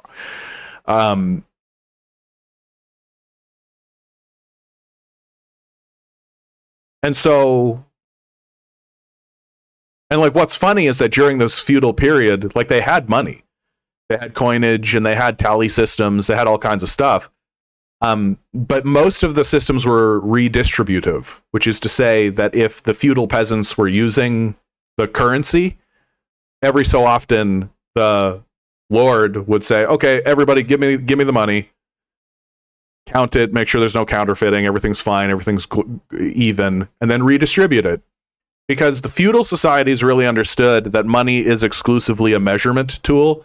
It exists just to facilitate trade. That's the only reason it exists, right? Just to be like, hey, I've got this coin. Can I get some eggs? Have the coin. You can trade that coin for another good, right? It's just like a way to sort of facilitate trade. But they also intrinsically understood that, like, oh yeah, any iterated trading system results in the pooling of the money in a place. It just happens. Like, play one game of Monopoly, you'll know exactly what I'm talking about. And that happens in any iterating trade game. So if your goal is to have a trade currency or a trade system, but to not have it pool and create a massive imbalance, then you just need a mechanism of redistribution. And the feudal monarchies had that. They just fully did a complete wipe. They just straight up were like, give me all the money. Here's all the money. And just redistributing it. They would cancel debts like every 7 years. They literally just be like, oh yeah, you lent money to that guy? Too bad. It's been 7 years. Bye, we're done. Right? And more civilized societies than American society still do that. They still have bankruptcy laws, and they still have ways for people to pass off their debt. right? Or to be free of their debt. Jubilees were very common. It's only in this modern era where we have said all debts are permanent, and if a person ends up with $100 billion, that's fine.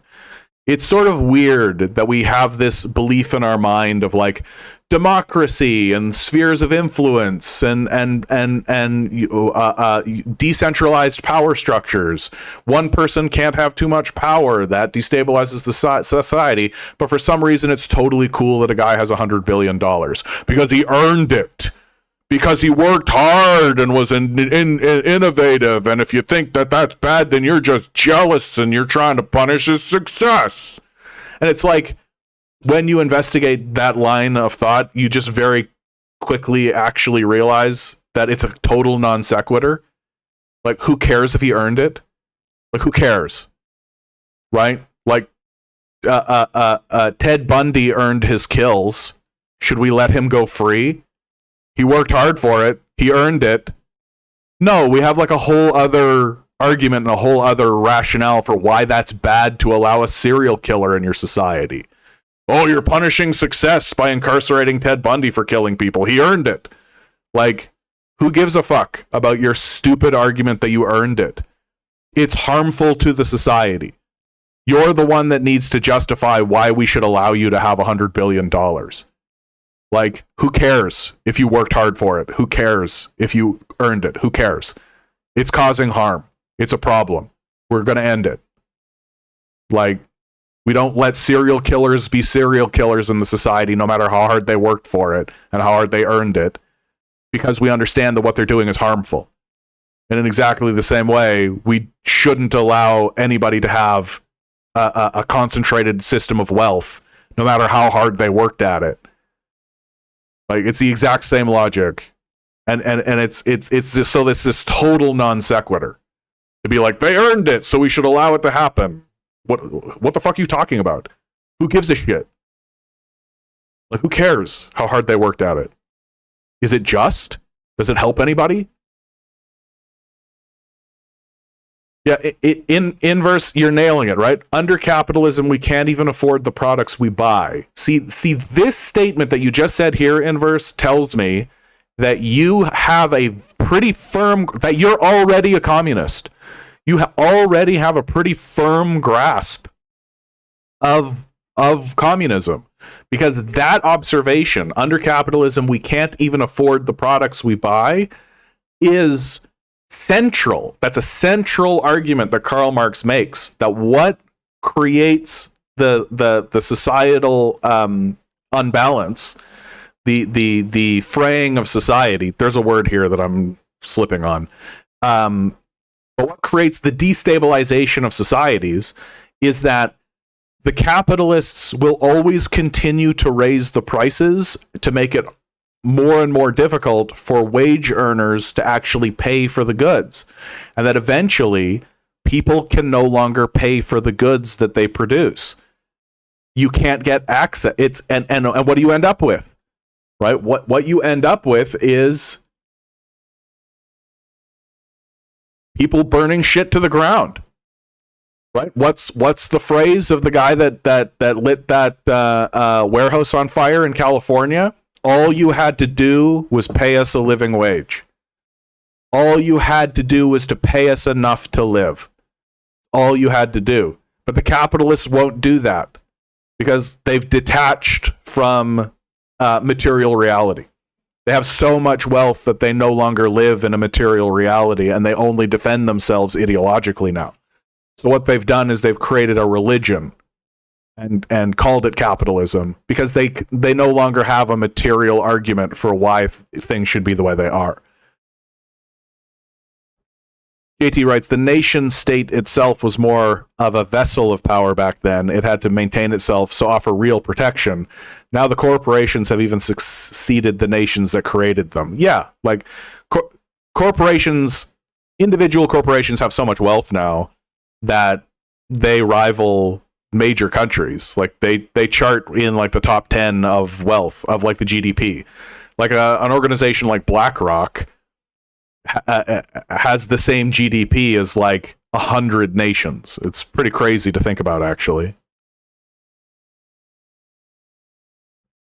Inverse writes, thank you for teaching me about the principles of Marxism. I will try to read that. Yeah, thanks, bud. I want you to know that, like, you're being very polite and very lovely, and really, I think you already have a pretty strong grasp of it.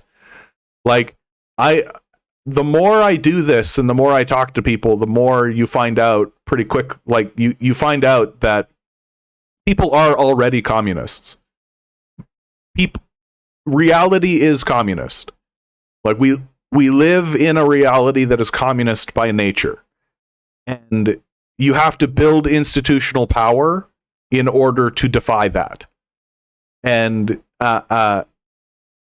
it, like, the quickest way to discover this, the quickest way to realize this, go have a conversation with some, like, rural farmers and start asking them about, like, hey, what are the problems that you're facing? What solutions do you think we can get?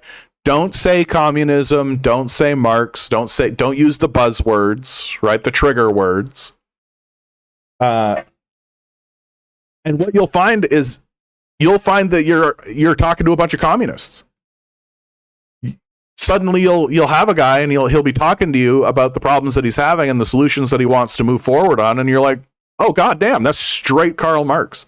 It's just like straight up, straightforward 1 + 1 = 2 Marxism.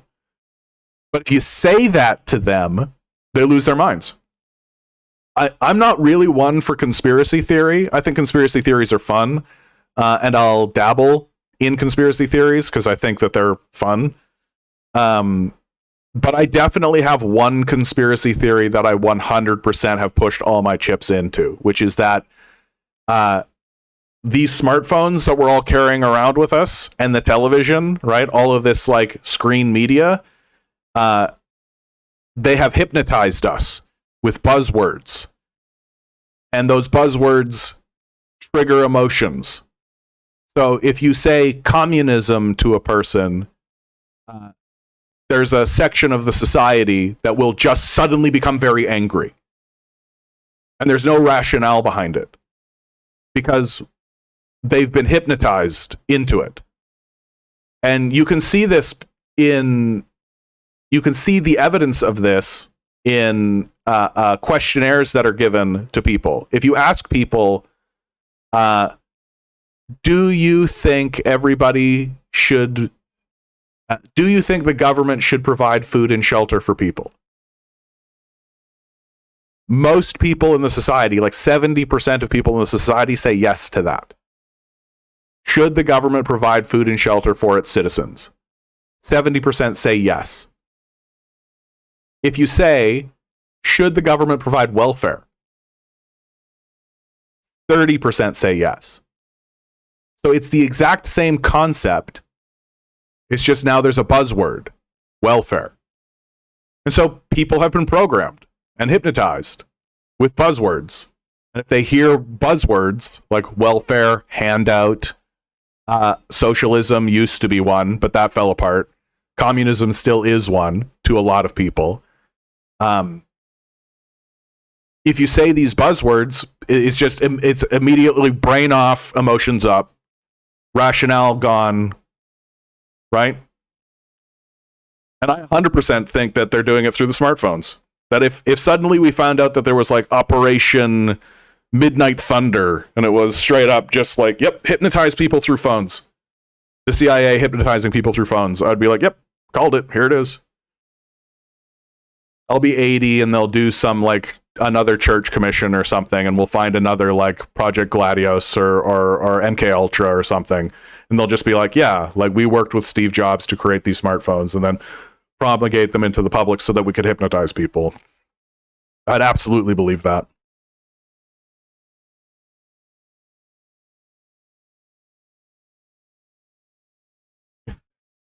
Misty Lane, good to see you. You will get a laugh out of this. What? Oh, I'm looking forward to it, Misty. What am I going to laugh to? Rotary Boys writes, under capitalism, we prostitute ourselves. It's frustrating to see how in feudalism people were tied to the land and also understood their place in society and who the rulers were. In capitalism, we are completely propertyless, yet nobody seems to know who really rules us. A century ago, it was absolutely normal to be openly communist, socialist, or anarchist in the USA. Oh yeah, which is why they really had to work to destroy it. Like, they really had to work to destroy it. The McCarthy era was successful. Like, I'll say it over and over again. Like the communists beat the fascists, but fascism defeated communism. Like, the communists defeated the Nazis, but fascism won. Without a doubt, fascism won. Like, there's still like a pocket of hope, but even now, like, Misty Lane writes, so basically, Five Guys CEO gave everyone a bonus, quote, because he didn't want to get shot in the back. Yeah. Great. Like, these people should be terrified of us. And I hope that these fires that keep happening to them start to make them go like, maybe instead of losing like $1 billion of merchandise, we should just give people enough money so they have food and shelter. Like, it's really telling how detached from reality wealth makes people when they're literally like, we laid off 50,000 people and they're mad. Like, they don't view their systemic violence as violence, right? The only type of violence that counts as violence in the capitalist worldview is pick up gun and shoot. So you can starve people, you can impoverish people, you can ruin people's lives, right? You can just decimate entire communities. None of that is violence. But if they pick up a gun and fight back, now it's violence, right? How dare you fight back is essentially the clarion call of capital, right? It's basically what they say about all their wars of aggression overseas. Like, we invaded their country and they fought back. How dare they? How dare they fight back? We're occupying and settling their land, and they threw a stone at us. How dare they fight back? Like, we destroyed their community and their healthcare system, and they shot us. How dare they fight back? Inverse writes, they didn't earn anything. They are basically a lion, right? The cheetah does all the work, kills the animal, and the lion comes by and just roars and gets all the stuff. That's an all right analogy. I'll take that.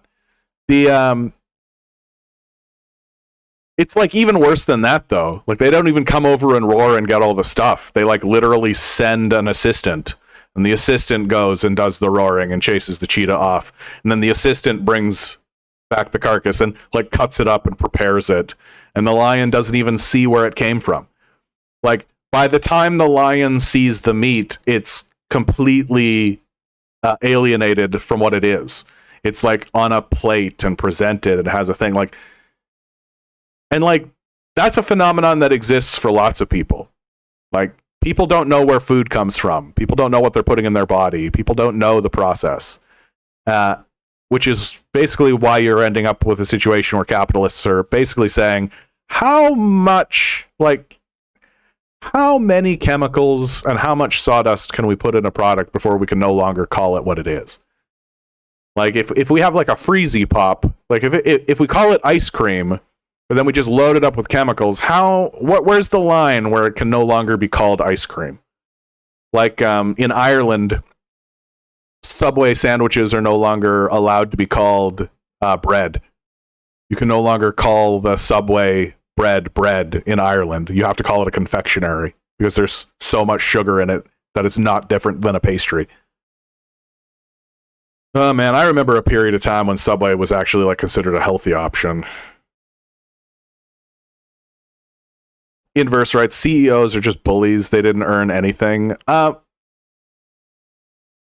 Yeah, I mean, basically, this is going to get a little esoteric, Inverse, but this is essentially how it goes. CEOs are essentially vetted from birth through the education system by capitalists, right? That your education system, think back on your schooling, right? Think back on, I don't know how old you are, I don't know where you're at, but like your schooling really only it presents itself as if it's vetting for competence. And that's the argument that they make. They make that, oh, the people who ascend in the society are the most competent. Well, there is a competence element, but that's secondary. The most important element that matters is obedience or compliance, right? It doesn't matter how competent you are if you refuse to do the thing they tell you to do, right? If they present you with a task, no matter how meaningless, no matter how pointless, no matter how much a waste of your time it actually is, right? If you do it, then check mark, right? Even if it means that you get a C, because then competence comes into play. You can only be competent after you show that you're obedient. And so, who are the people who do the best in the education system? It's the most competent yes men. It's the most competent people who do what they're told. It's the most competent, obedient people. That when I think back on my high school education, especially high school education, it was worthless. Like, it was a waste of literally everybody's time. It was a waste of the students' time. It was a waste of the teachers' time. It was a waste of the administrators' time. It was a waste of the parents' time. It was a waste of the society's time. It was a complete and total waste of time, which was by design. Because those final 4 years of high school are extremely important to capitalists. Because that's where you really find out who the most obedient people are. Who are the people who have really bought in to being a yes man? To just doing what you're told. Do what you're told. And the people who do what they're told the most competently get to move into university. Where, again, do what you're told. Do what you're told competently. Right? We're gonna get into a little bit more abstraction. We're gonna get into a little bit more history, a little bit more, like, expand things a little bit more. But really just do what you're told. And so you graduate with your bachelor's degree or your diploma, you're in business or whatever, right? Which, isn't it funny that there's both an economics department and a business department? Why? Why is there both an economics department and a business degree? What's the difference there? Well, the difference is that one is a priesthood, the economics department, which just provides a religious ideology. And then the other is just teaching you how to be a manager, right? Because the capitalists understand that they can't actually tell you what capitalism is, so they need to lie to you through the economics department. But they still need managers. They still need people who understand how to pull the levers and do what they're told. And so that's business school, where you're told that the only thing that matters is line go up for shareholders. And so you graduate from that, and then the capitalists will hire you based on what the institution said your grades were. So, this person is the most competent at doing what they're told, and so I'll hire them to be a CEO of my company, so that when, like, the trajectory of their life has been this series of doing what they're told, and the goal is to eventually get that person into a position where the capitalist will say, I need you to lay off 15% of the workforce. And instead of having, like, a moral problem with that, or rebelling, or having any pushback at all, they'll just go, yes, sir. And they'll just do what they're told. And so CEOs, I don't perceive CEOs as bullies, because that sort of implies that they have a backbone or a spine or a conscience or, like, any kind of meaningful moral position or worldview. I think it's worse. I think that they're just highly competent yes men. That they don't have any real self-awareness or perception of self. They don't really have an understanding of what their society really looks like. They're just doing what they're told. Right? And that's basically every CEO.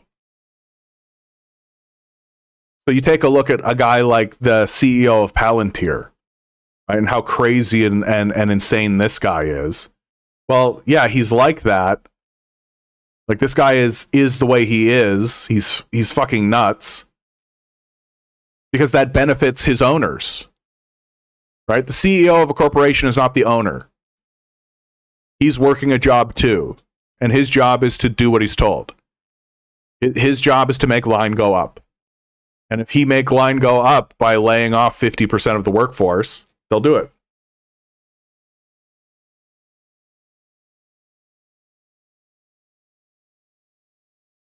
Rotary boys, yeah, I was incredibly rebellious in high school. I basically just slept through high school. Like, high school was worthless. It really, like, the more I like look back on my high school quote unquote education, the more I'm just like, oh dude, like, this was pointless. Like, there was almost anything else would have been better than this.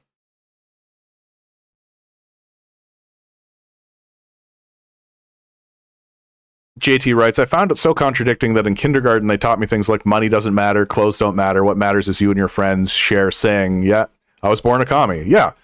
Communism is, we're all communists. You have to be educated out of it. Yeah, they literally brainwash humanity out of us. Yet the image is they project, the media then confirms it for people. Oh yeah, I see the ghettos. I won't let myself get like that. That's not me. Yet the alienation from your own community, right? Even as progressive, I thought communism was just Russia and just China, but there were communist movements in every single nation, it seems, between 1900 and 1950. Yeah, there was a big liberation push. And we could get into the history of all that. That will be like, World War II happens because the capitalists understand that they're losing control. Like, World War I occurs as a consequence of the industrialization of war. That World War I is just the continuation of capitalist wars, right? Capitalists are natural warmongers. They have to constantly expand into new markets and enslave people and rob people. Like, that's the history of capitalism from its inception. And it has to... And so, but when they were doing that, they were like, you know, limited to more primitive warfare, right? You had like single shot muskets, swords, bayonets, right? Like horseback. People were riding horseback. Like, people were riding horseback in World War I. But then they introduced the Gatling gun.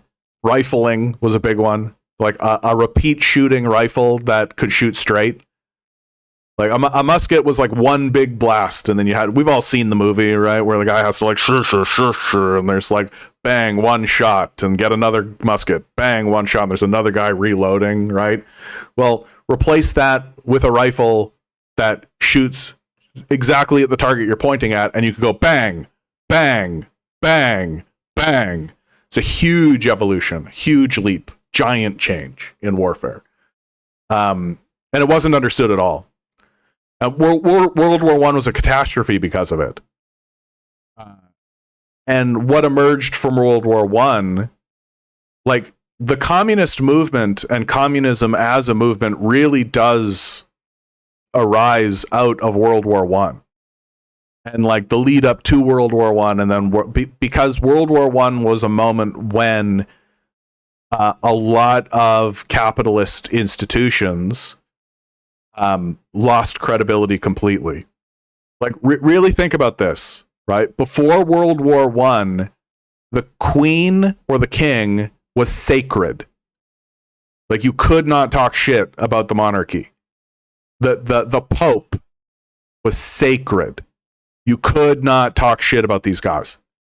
Like, that was sacred, holy territory. There were wars happening between different sects of Christianity.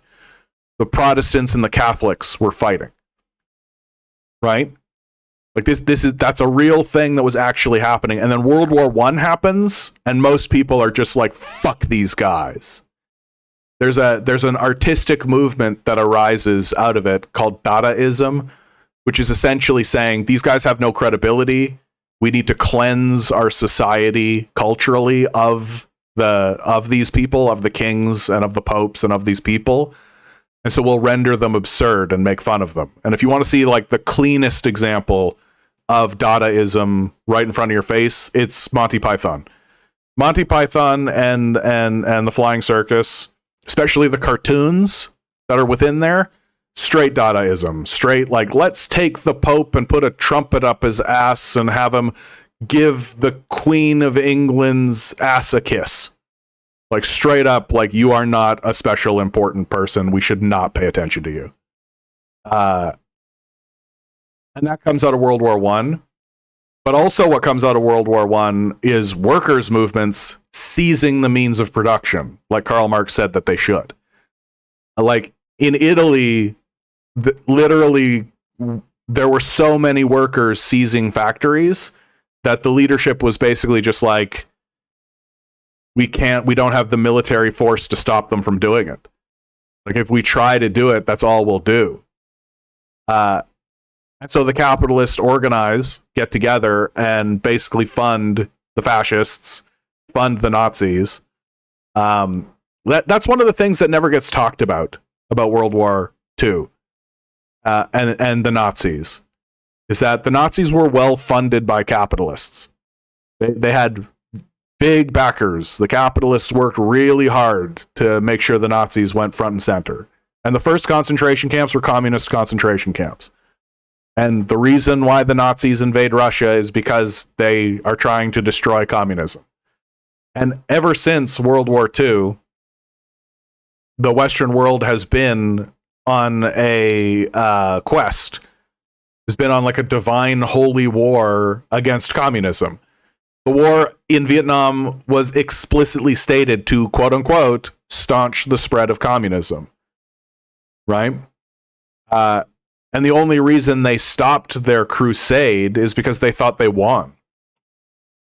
Like they declared victory. They thought that they had killed it. They thought that with the end of the Cold War, they declared it the end of history. That's how arrogant they were in their belief that communism had been thoroughly defeated. And now look where we're at. Right? It's pretty difficult. Santora, good to see you. We have invaded the call. Misty Lane said, yeah, we're trying to save them. Yeah, that's important to remember, that, like, the capitalists are also victims of this. Like, this kind of wealth accumulation makes a person a psycho. Like, medically. Inverse says, thank you for talking to us. Well, that's kind of you to say. JT writes, it's sad World War II's false anti-Nazi mythos displaced the reality of what World War I was as a conversation. Yeah. Well, I mean, we did everything we could to rehabilitate the Nazis. We allowed Nazis into our society. We allowed them into the higher ranks of our organizations. There was a Nazi who was like the secretary of the military for NATO. Like, the Nazis basically got completely rehabilitated post World War II, and essentially, like, when the Americans start moving into Europe and start funding organizations in Europe, and like intelligence organizations and clandestine organizations, it's not to rout out Nazis, it's to rout out communists. You can look at Operation Gladius to see that. And in many cases, the CIA and the Americans worked with the Nazis in order to rout out communists. So post World War II, the Americans basically grabbed the hands of the Nazis and worked with them to continue their war of aggression against communists. Again, Operation Gladius. It's just right there in front of you. XD writes, they do have to instill the idea that sharing is for kids, yet real adults are rugged individualists. Crabs in a bucket. Yeah. Inverse writes, why are capitalists so sure that like what they are doing is the end and best thing ever. Even communists probably don't think communism is the end. There's no end to history. Why do liberals think this? So, in order to maintain the kind of illusion of a rationale, right, a self-justifying thing, and I do think that there are capitalists that actually are like true believers, right? They have changed capitalism from an economic theory to a religion. I've said this several times, but I haven't actually like cracked into what this means. That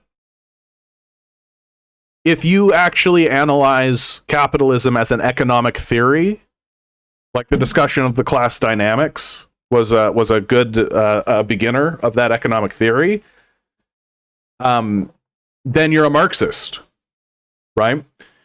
Like if you have a strong analysis of the scientific reality or the economic reality of capitalism, then you're a Marxist, or you're at the very least studying Marxism. You have an awareness of Marx. The capitalists can't do that, right? That if you actually study Marx and accept what he's said and accept what he's written, well, if you're a billionaire, if you're one of the owners, right, that means that you either have to accept that you are the villain of the piece, right, or you have to reject it. And humans are quite good at rejecting reality that contradicts their desires. And so what they've done is they've erected a religion. And the person who was most explicit about laying out the religion of capitalism was Jordan Peterson. That he didn't really like formally lay it out, but if you listen to him, you're like, oh yeah, this is a religion. This isn't an economic theory, which makes sense because he's not an economist. That they believe in it. So the religion has three major pillars. I call it the unholy trinity of the capitalist death cult. The first of these pillars is the worship of money. That money, what money is a measurement tool. That's all it is. It's nothing else. It is a tool of measurement. Not different from a ruler, right? It measures value. And that's all it's doing. What this means is that anybody who says of the institutions that create the money, how are you going to pay for that? They're no different than somebody saying, oh, we can't build 100-kilometer highway. We don't have enough kilometers. Like, that's how dumb these people sound to me. When a person says of my government, how is the government going to pay for that? They're no different than somebody saying, we can't build that building, we'll run out of inches. And once you key into the scientific reality of what money actually is, right, which is that it is exclusively a measurement tool, you see very clearly that what capitalists are doing is worshiping money. That the only thing that matters to them is the accumulation of money. Higher number, go up. And this is tied into their failed theory, which is that finance is the center of economic power.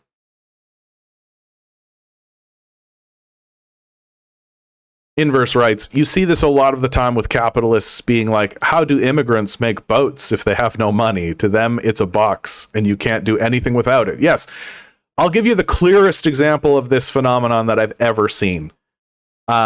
And it's important to remember that a lot of these capitalists are true believers, right? Like for a period of time, I was like, they don't actually believe this. They don't actually believe that it's okay to poison the water, poison the land, poison the air, destroy communities, destroy themselves and their own children for money, right? Like they don't actually think that. And the answer is yes, they do. And the clearest example I've ever seen of this came out of the Financial Times. That the Financial Times was writing about China's solar panel, the rise of solar panels in China. That for about the last 40 years, China has been researching and developing solar panels in its country through private organizations. So I can go into the history of China and all that kind of stuff, but China opened itself up to foreign investment to allow foreign capital into China. That's what matters for this conversation. So they had private institutions in China researching, developing, and building solar panels. And this was, of course, supported by the Chinese Communist Party, because the perspective of the Chinese Communist Party is, yes, we would like free infinite energy forever. You're telling me we can just make these solar panels and get power from the sun? And we can have these panels forever, indefinitely, ad nauseum, eternally? Yes, do that, please. And of course, from the capitalist's perspective, this is bank, this is money, right? Like we make solar panels, we sell solar panels, and then we sell the power that the solar panels generate. So money on money on money on money, right? And what happened in China is that every year, China produced more solar panels than existed in the world, right? So you see how that's exponential growth, right? Every year, so they produce, first year they produce 100 solar panels. Next year they produce 200. Next 4, right? And it's just doubling, doubling, doubling. And even if the next one is, instead of 400, it's 410, right? That's still a doubling, because every year they produce more solar panels than exist in the world. And they just keep doubling and doubling and doubling and doubling. And so, but what happened, right? So they're producing so many goddamn solar panels. Like, it's a solar panel revolution. It's a solar revolution what's happening in China. No doubt about it. In even 5 years or 10 years, I shouldn't even say it. You can already buy solar panels that are cheap. It's already cheaper to produce energy from solar panels than it is to use fossil fuels. It's already happening. Yeah, so you could just walk in, grab a solar panel, use it. Dude, do a search. Do a Google search for solar panels. You'll find them. They aren't difficult to find. So, I'm getting ahead of myself, okay? So back to the story. So they're producing all these solar panels. So the reason why the story is so good is that it highlights the contradiction of capital, right? So the capitalists are producing so many solar panels that they end up producing so much power that they start losing money on the power.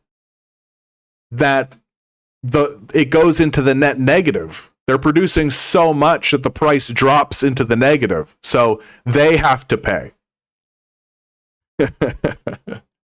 And so the capitalists who are producing the solar panels say, oh, okay, there's no more money in this. We can't make money producing solar panels or the power from solar panels. So we're going to stop producing solar panels. Right? Well, the Communist Party said, okay, great. So if you're out of business, you're out of business. That's fine. But we're not in it for money. We're in it for free infinite energy forever. And so they just took control of those factories and they just keep producing solar panels. Why? Because they want the free infinite energy forever. They're not interested in the money. So I'm reading the Financial Times article, and the Financial Times article is baffled by this. They're baffled by this. They're absolutely gobsmacked. They're just like, but who's making any money? Don't they understand that sure, they get free infinite energy forever, but nobody's making any money? And so that tells you that they worship money. That money is at the top for them. That they can poison the air, poison the water, poison the land, destroy the communities, destroy your family, destroy you, destroy themselves and their own family. But as long as line goes up and they're making money, they're golden. So that's pillar one. That money is their god. They worship money. And that keying into that, I think, is really important. Because that's the reason why someone like Jeff Bezos is so offended if you're like, hey, we're going to tax away 2% of your wealth. So instead of having $100 billion, you'll have $90 billion or $98 billion. And he gets offended by that, and he'll fund a movement to fight your taxation, and this is unjust, and he'll take you through the courts and all this goes because he's worshiping the money. The line goes up. It's the measurement of his value. The only measurement he values is the money. He doesn't care about anything else. I'll get into pillar 2 after I answer some of your other questions. Why do we need the middleman? How does the middleman encourage competition? Yeah, it doesn't. Like it really doesn't. There is a prevailing theory. Like China is interesting because it's sort of been forced into a position where it has to accommodate capitalists to a certain degree. And what they're finding is that if you have, like, the analogy I'll give for what the Chinese are doing, right, is that if you view,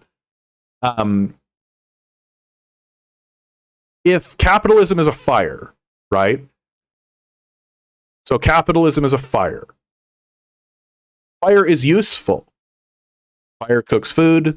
Fire warms your home, right? Fire has uses.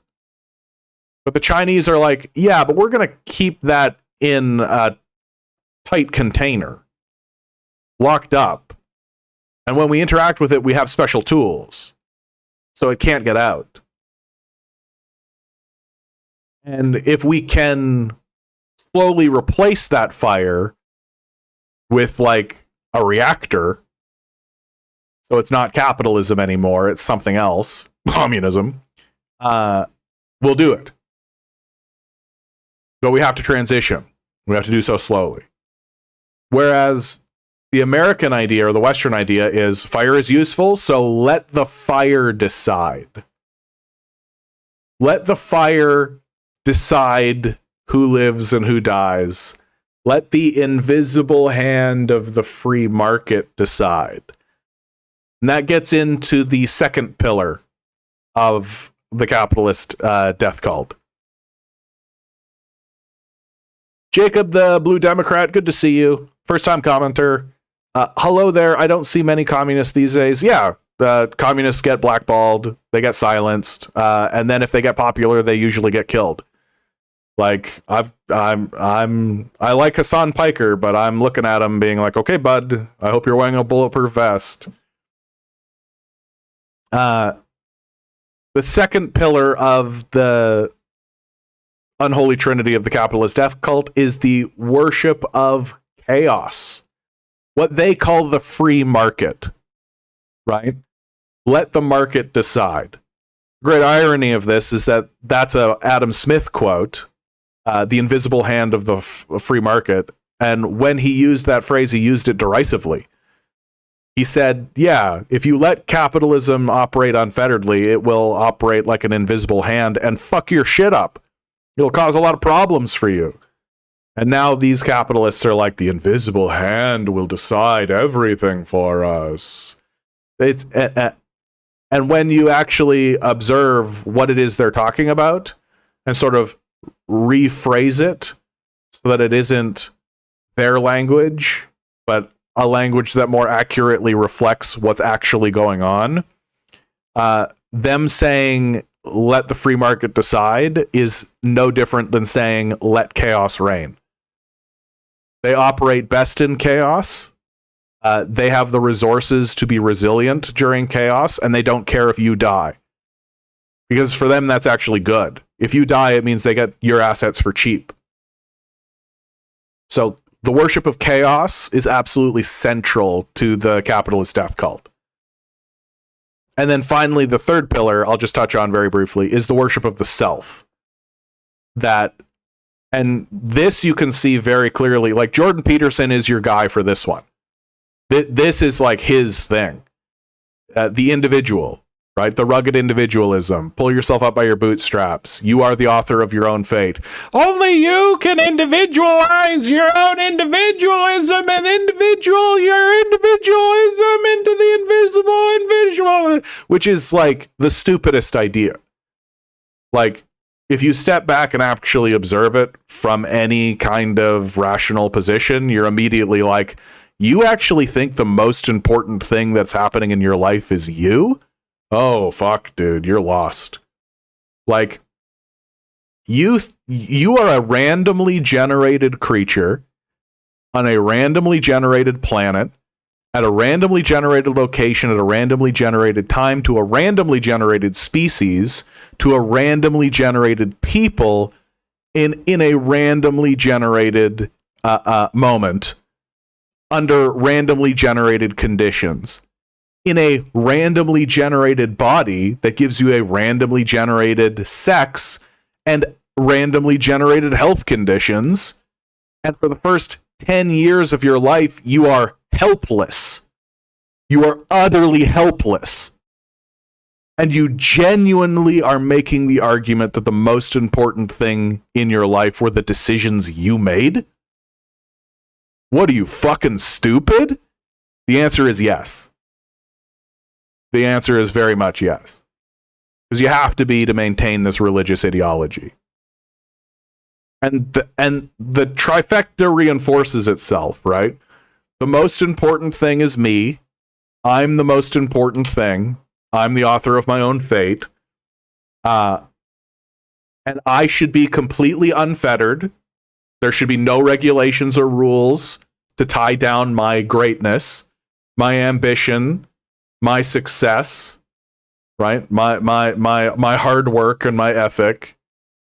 So I need a chaos system that just allows me to do whatever I want. And the way that we measure who is the best in our society is through money. So it's a self-reinforcing system that we acknowledge there's a hierarchy, and the measurement of who is best on that hierarchy is money, and the hierarchy is decided through a chaos system we call the free market. It's a reinforcing cycle. The religion.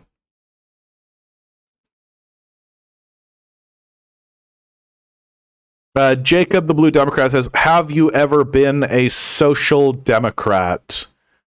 You know what, man? The real truth is, like, you know, you got to do what you got to do. Like, you got to vote NDP, you got to vote socialist, or you got to vote for somebody if you think that's lesser of two evils or whatever. But the real truth is that I've always been a communist. Like, it took me a little while to figure it out, to put the pieces together. The capitalists don't offer it to you. They don't teach it to you in school. You got to figure it out yourself. But when I look back on my life, I was talking about this earlier in the stream. When I look back on my life, it's like, no, I was always a communist. And in fact, I believe everybody is a communist. Now, what we're struggling with is not whether or not communism is correct. We're just struggling with the bullshit that capitalism is throwing in front of us. They're very effective grifters and liars and propagandists, right? That really the reason why you're seeing a resurgence of communism now is because the capitalists are dropping the bag so badly. Like, it would actually be very easy for them to take control of things. And I think that they should. Like, if I were the leader of these countries, it would be very straightforward to get to regain control of what's going on in these societies. People don't want that much. Like that's what makes these modern capitalists so pathetic, is that they refuse to provide the barest of the barest of the barest minimum, which is almost practically nothing. That they're so bought in to their religious ideology that they're willing to destroy everything in the pursuit of it, in the pursuit of profits. Inverse asks, do you need capitalism before communism? According to Marxist theory, the answer to that is actually yes. Right? That the trajectory is slavery, feudalism, capitalism, communism. And that Lenin was the guy that really did the practical legwork on this and really laid it out. And basically said and showed that you what you need to do is you need to basically remove private capital from your society and transition that to state capital. So you're still running it like a capitalist institution and a capitalist organization, but it's the transition away from private ownership into state capital. And then from there, you transition it into more worker-owned and more worker-controlled. And the Soviet Union was getting pretty close. Like the Soviet Union had, you would have elections, and the elections were held in your workplace. Right? Imagine that. Workers had real decision-making power in their workplaces in the Soviet Union. We don't have anything even remotely close to that here in the West. So and it's important to remember, like, communism isn't a switch that you can flip. It's a multi-generational project, which is why capitalists work so hard to destroy it. Like, nothing pokes holes in the capitalist rhetoric.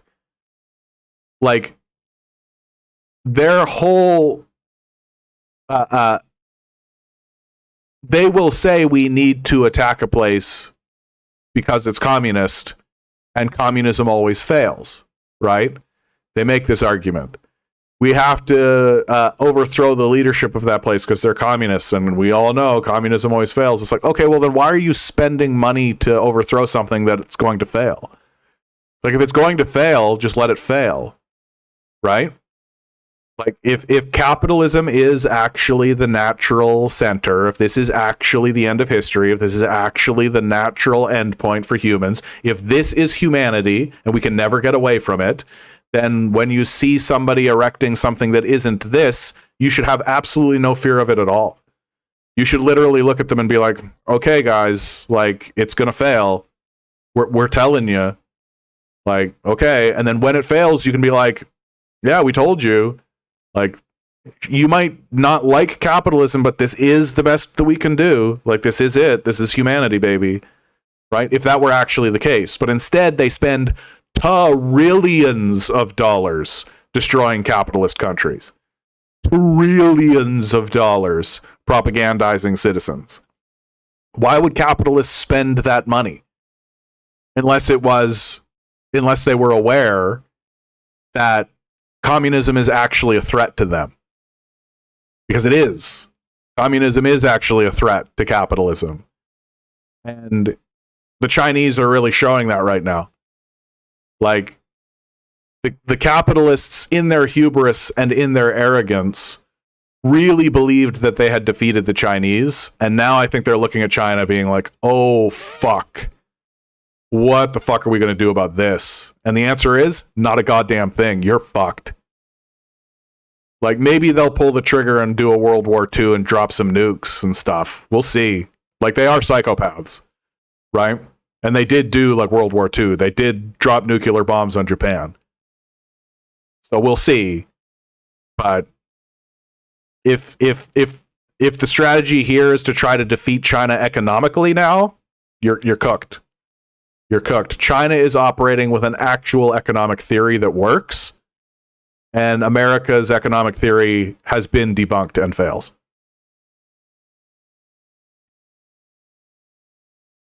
Inverse says, I love how you accidentally said they spend trillions of dollars destroying capitalist countries. Well, they do that too. Like, they do that too. Capitalism is the invisible, according to Adam Smith, the invisible hand of the free market will come through and destroy your country. And I mean, just take a look at like Haiti, for God's sakes. Like, you want to see a real capitalist country? Yeah, take a look at Haiti.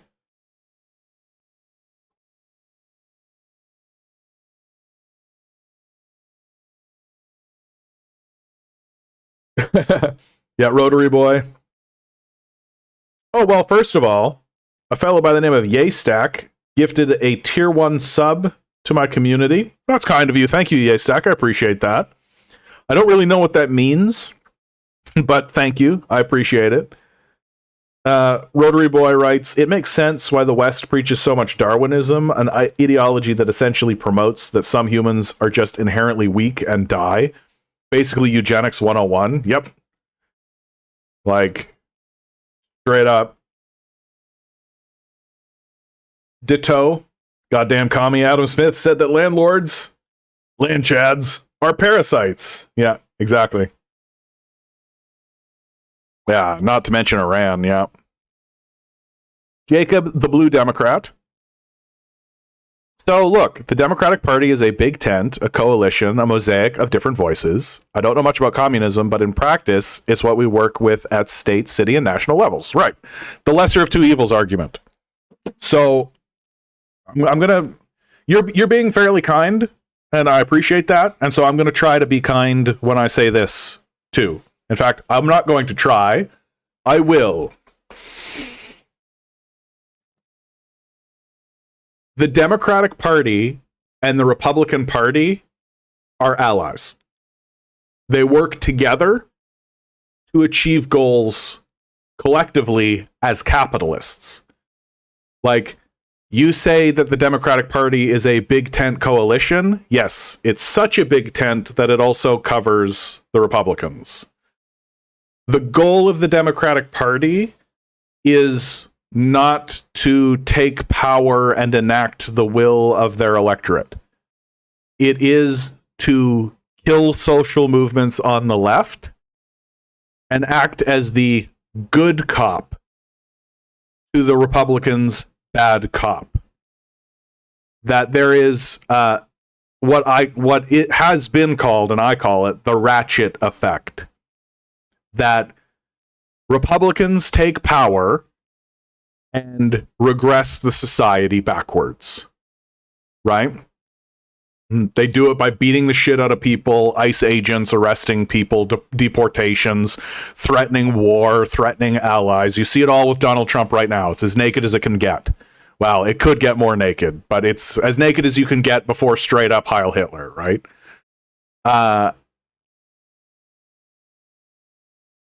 So click, back we go, regress.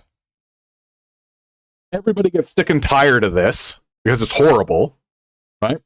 And so they go, okay, we will accept, vote blue no matter who, just get these Republicans out of here. Get out of here, Republicans. We're going to vote Democrat. And so you vote a Democrat in, and the Democrat basically keeps things as they are. Right? Status quo. Just no progression. Keep things as they are, essentially. And really, Democrats, for the most part, enact the exact same policies as the Republicans.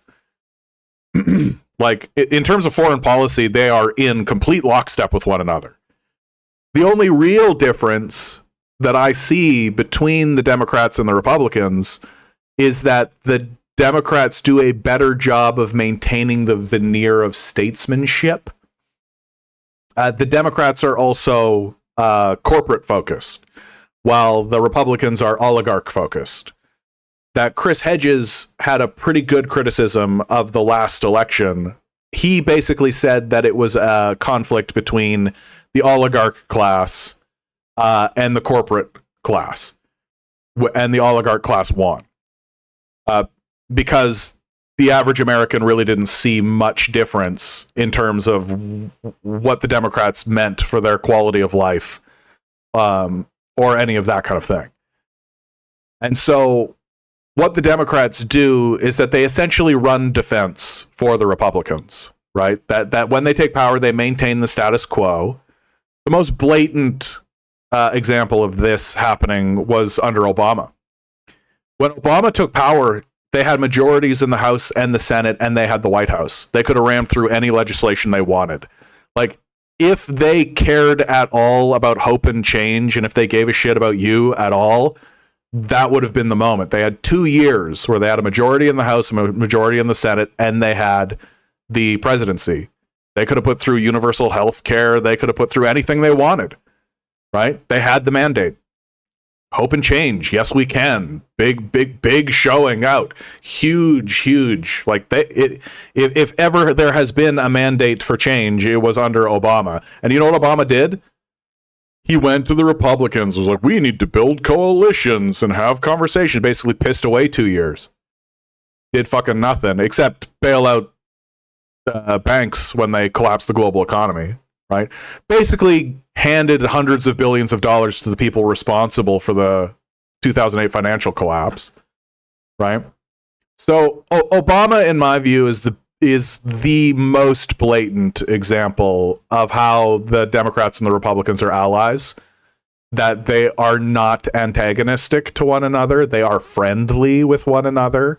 You'll also see this when, like, so if the Democrats ever get the House or the Senate, and they just need, like, they get the House by like 3 seats, right?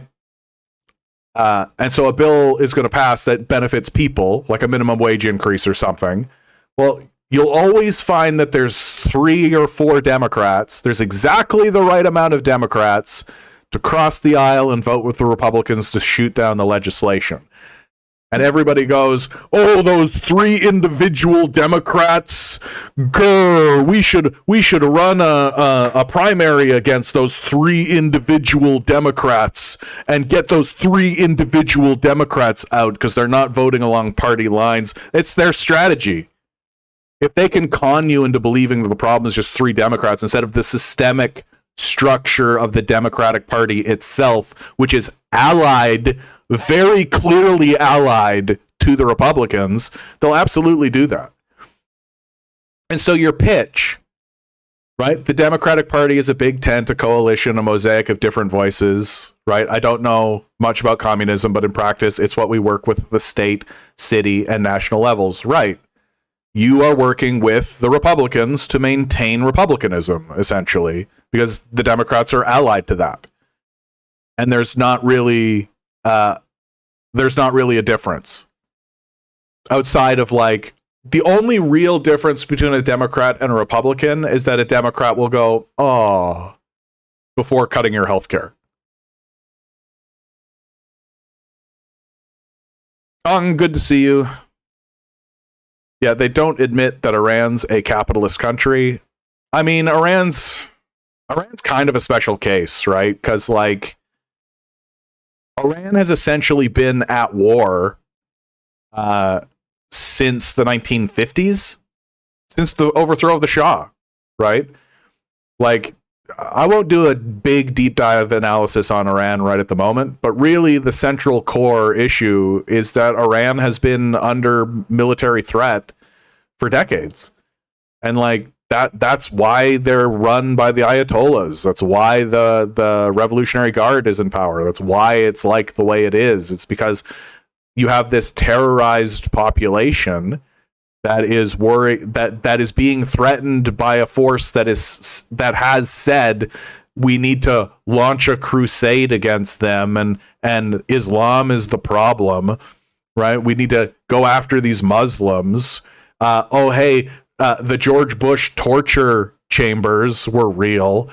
Like, they see what happened in Iraq. They see what's happening in Gaza. They see that the threat is real and present and very possible for them. And so when you enter that kind of arrangement, that kind of situation, like, when your society is threatened existentially, people turn to the people who are most willing to pick up guns and defend your culture. And in the case of Iran, That's the militant theocrats. That's the Ayatollahs. And if you don't want the Ayatollahs to be in power, stop bombing the shit out of them. The real consequence of this Iran war, like the real consequence of it, is that now the Ayatollahs are entrenched. Now they are credible. Like, before you could put an argument forward saying, like, oh, these guys don't really have credibility, and like the populace isn't really in favor of them, and they're very repressive and violent, and like there's gonna be social strife and all this kind of stuff. Like, you could make that argument, but now the Ayatollahs are gonna run Iran for 200-300 years. It's just gonna go father son, father son, father son, and every single time you drop a bomb on Iran, you extend that timeline. Because you can govern with love and reason and ration, or you can govern with fear. And if you've got an external threat bombing your country, you're governing through fear. So if you want the Ayatollahs to go away, if you want Iran to evolve and adapt beyond the Ayatollahs, if you want them to stop being so violent, stop bombing the shit out of them. Real straightforward.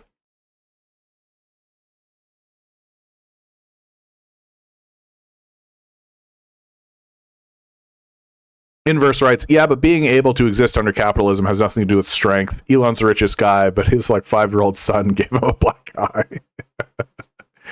Billionaires are not strong people. Yeah, I mean, that's sort of historically true, right? Like Elon Musk is a great example. Like, Elon Musk is the son of a billionaire who owned emerald mines in apartheid South Africa. Like, his dad was a slaver, basically. And Elon, like, what's so sad about Elon Musk is that it's pretty clear that if his dad had have actually like given him a hug and said, "Hey, Elon, I'm proud of you. I love you." If he had just said that to Elon Musk as a kid, Elon would probably just be like, you know, the CEO of PayPal or something. Like, he'd probably just be like some dork working in a tech firm or something, right? Yeah, he'd probably own a company because he's still the son of a billionaire.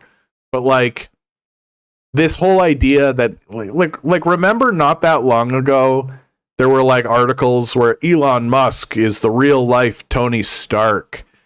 There's an episode of Star Trek, I think it was Discovery, where one of the characters gave a list of like Einstein, like a list of influential humans, like, and of course they're like scientific mind, and in that list they said Elon Musk, which was as cringy and as embarrassing as it gets, especially coming out of Star Trek. Like, to me, that was like the end of Star Trek. Like, I just don't think they could ever recover from that.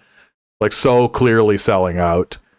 And like, Elon Musk is actually a very stupid person.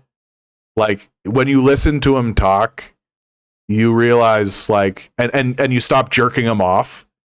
Right? You just listen to him. You're just like, oh, you're dumb, bro. Like, you're as smart as like a grade 10 guy with a book on stoicism. Like, he's not an intelligent person. And it becomes even more obvious. He used, because he was so desperate for people to love him, he kept going on like podcasts and stuff. And every so often he would encounter someone who actually had like technical knowledge on the subject. And it was often the case that the person with technical knowledge on the subject would like embarrass Elon Musk, and Elon Musk would leave the call in a huff. Because Elon Musk is not a smart person. He doesn't actually know anything. He's never invented anything. Like, all of his quote unquote inventions he bought. He just bought the patent for and bought the right to be called the inventor, because that's something you can buy under capitalism, apparently. Like, to me, Elon Musk is actually like a deeply tragic figure, because for all of his desire to be loved, he's very unloved. And when he dies, he will be instantly forgotten. Like, he wants to be the next Thomas Edison. He wants people to think of him like they think of Thomas Edison. That's not going to happen. Like, when he dies, people will forget him instantly. All of his businesses will be carved up and vulture capitalized. They'll be fully integrated into the United States military, because that's really all he is just a cover for the United States military. Like, he is helping them militarize space. The things that Elon Musk is doing, if the United States military was doing, people would be like, fuck, this is Nazism. Like, but because he's a private entrepreneur and he earned it, and yeah, we're all like, oh, this is normal. It's totally normal to militarize space.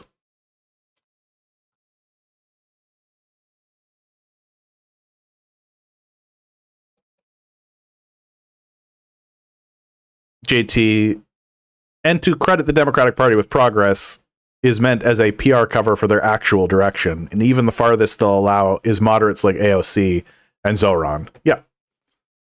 Like, every so often, the power structure decides that what is best is piecemeal reformism, right? But they only need to respond with piecemeal reformism to the degree that they are actually threatened. So most of the time, it just is like, oh, we'll just give you 0.5% improvement over 10 years, and that'll be fine, right? Whereas if you actually look at like when the real reforms happened in American history, it was when the White House was surrounded by communists, socialists, and trade unionists with signs that said things like revolution. Like, that's when the real reform actually happens.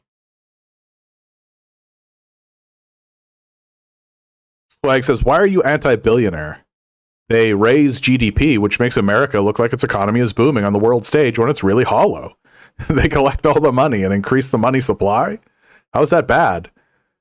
Because of billionaires, our money supply has never been higher.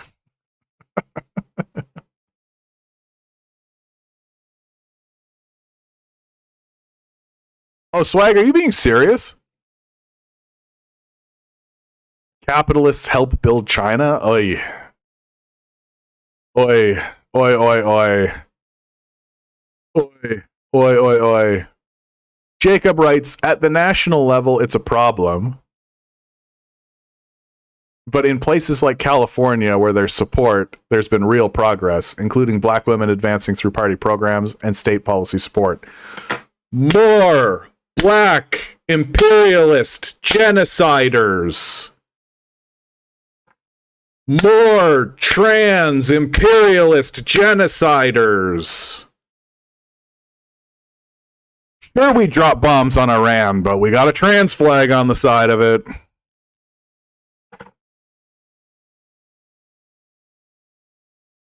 I thought you were being sarcastic. Swag. I thought so.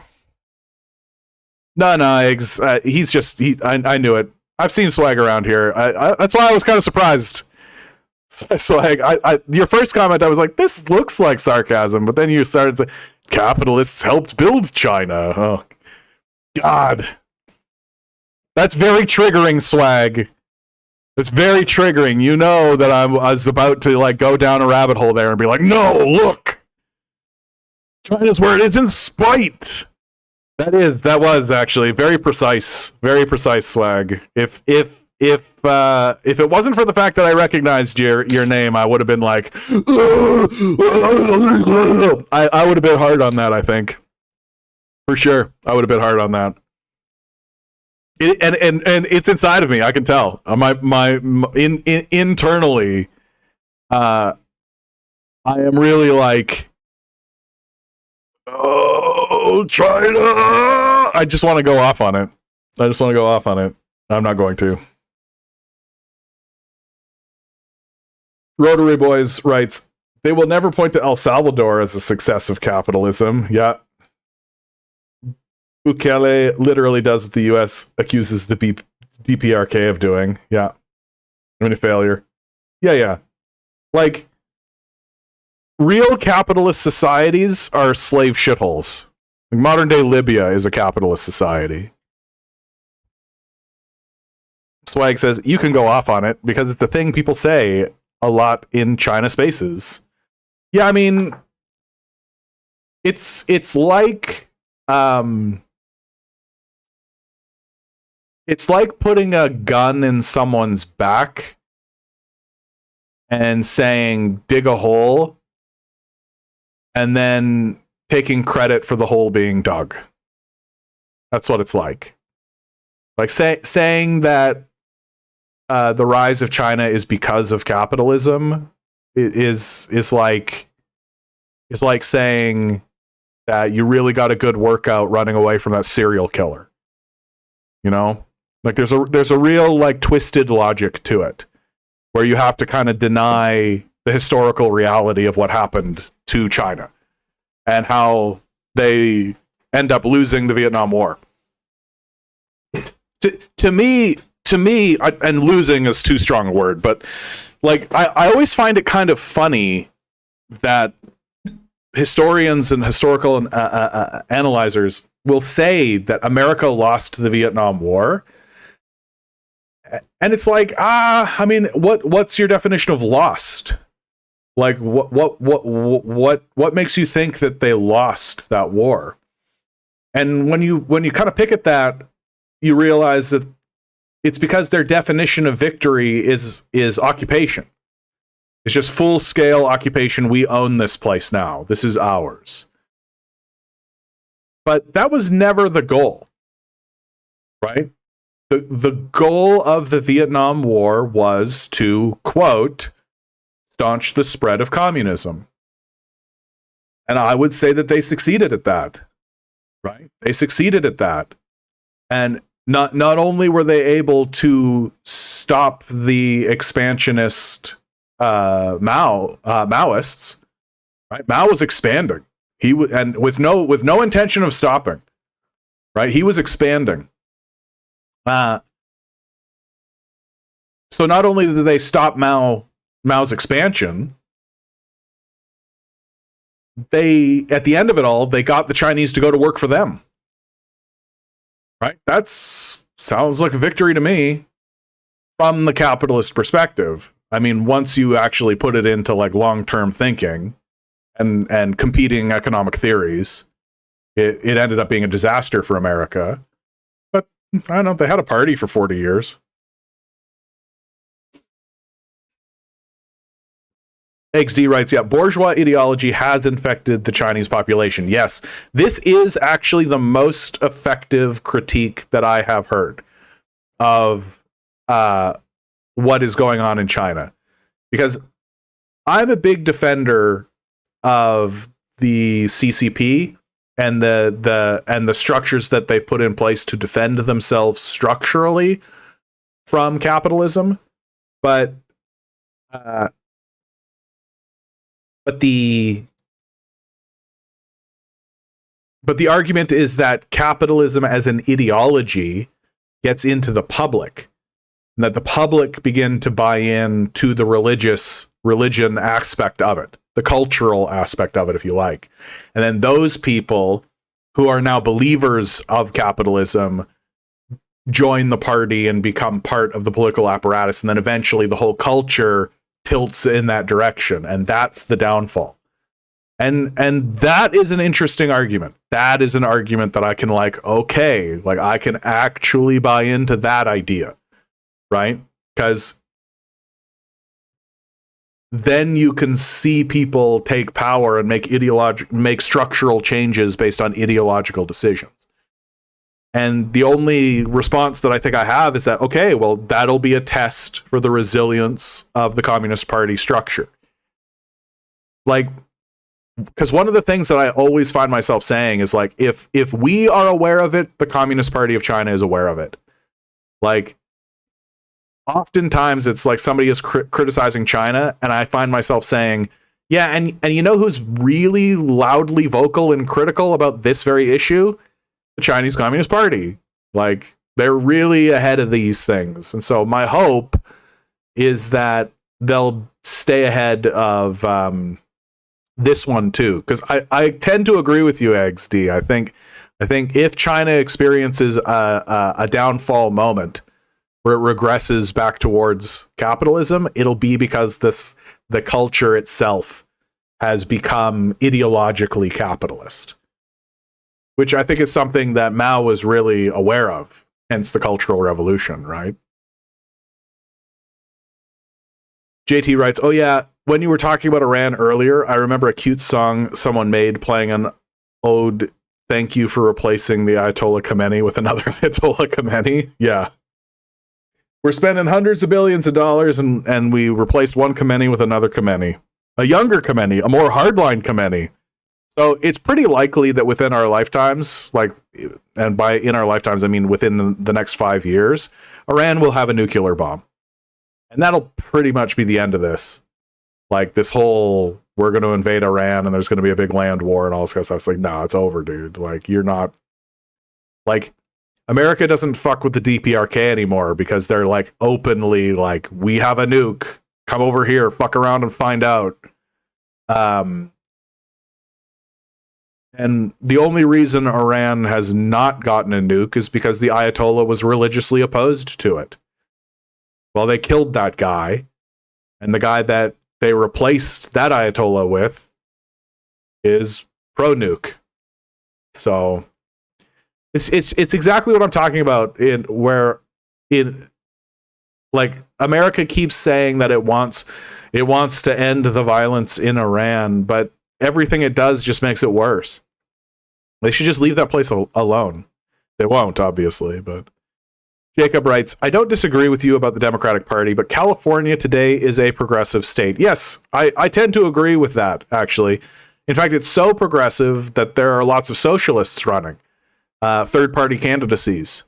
And so that's what I would suggest people actually pay attention to. Like, if you believe in electoral politics and if you think that things can be resolved electorally, and I don't want... I waver on this.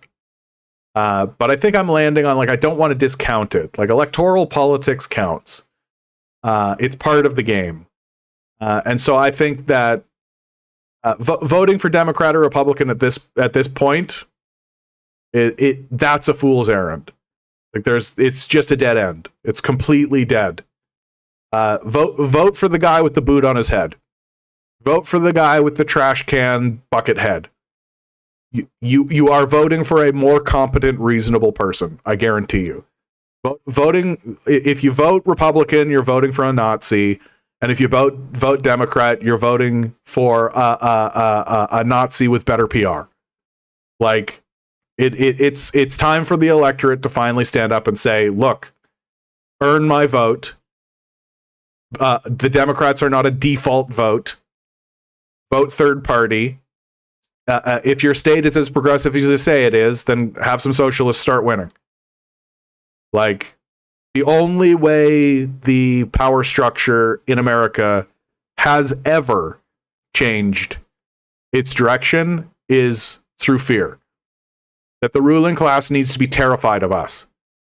And if you just keep voting blue no matter who, and you're just going to be a good lapdog and go along with that, then they have absolutely no reason to change at all. Like, you're just giving them what they want. Long Defiant writes, that's the argument anarchists have been making forever, at least for 20 years. Hierarchies reproduce hierarchies. Yeah. JTV writes, it's why DPRK is also extra interesting right now. DPRK is really interesting right now, dude. Like, they are at a point now where they're like grabbing hold of China's growth chain, and they're doing basically the same thing. And it's not going to be too much longer. I actually think they're kind of already there, where people are going to be looking at North Korea and they're going to be like, oh shit, this place is actually nice. Like, oh damn.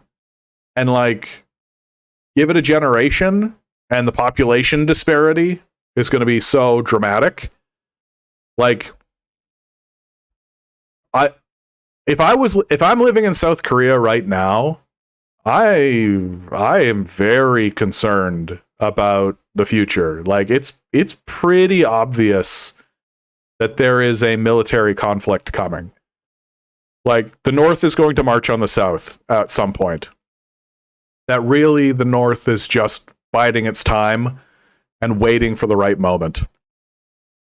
And when you see a figure like Donald Trump alienating Japan, alienating South Korea, alienating Canada, Mexico, Greenland, NATO, right? Alienating everybody.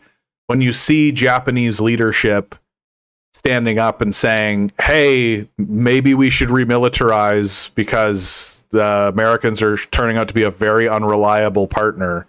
When you see the leader of the opposition in Taiwan, who is rising in popularity, saying, yeah, we can't go along with America. They want to turn us into the next Ukraine. Like, it's better for us to just have peaceful relations with the mainland.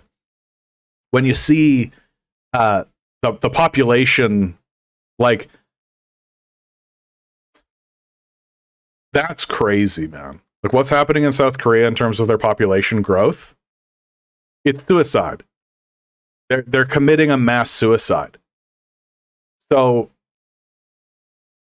for those who don't know, for a population, for a country to maintain its population through growth of its through birth, through there's people having kids, you need a population growth of 2, right?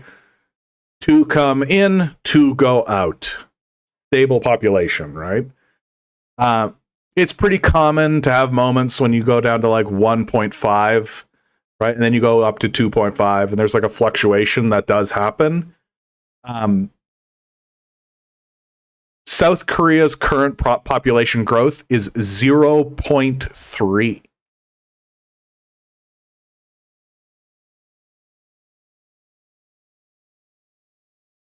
So that means for every 100 people, the next generation will have only 30. That is a precipitous plunge downwards. That can only be described as a mass suicide. I don't think there's another way to describe it. That is a mass cultural suicide.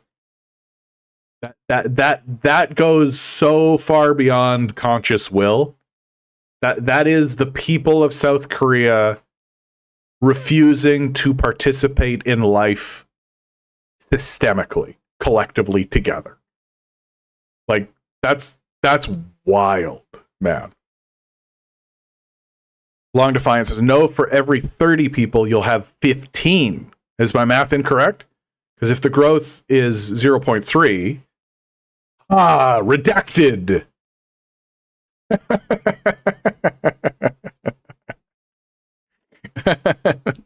I might be wrong. My background is not mathematics. Oh.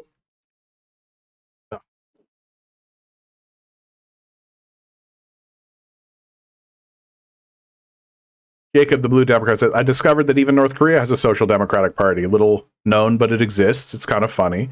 Yeah, no, like, people. If the only place you're getting your news about North Korea from is Yongnao Park or Yeoman Park, whatever her stupid name is, and like Radio Free Asia, and you're gonna have a very warped perception of what Korea is all about and what's going on there. And like, the history of Korea, both North and South, it's a tough history, man. Like, it's tough. Like, the Americans committed a genocide in North Korea. The Imperial Japan took over South Korea. And when the North went to re-seize the territory that the imperialists had taken from it, the Americans fought them back and committed a genocide against them. And the only reason they were able to not be completely eradicated and taken over and turned into like a slave state is because of Mao and the Chinese, who fought back and helped North Korea reestablish itself. And that war never ended. And the North Koreans were essentially left in piles of rubble to fend for themselves, with their only real trading partner being China, which was also not really well developed. And like, a very poor country at that time. And meanwhile, America pours like billions and billions and billions of reconstruction dollars into South Korea, giving it this like veneer of success. But it's just like a veneer. It's just an illusion.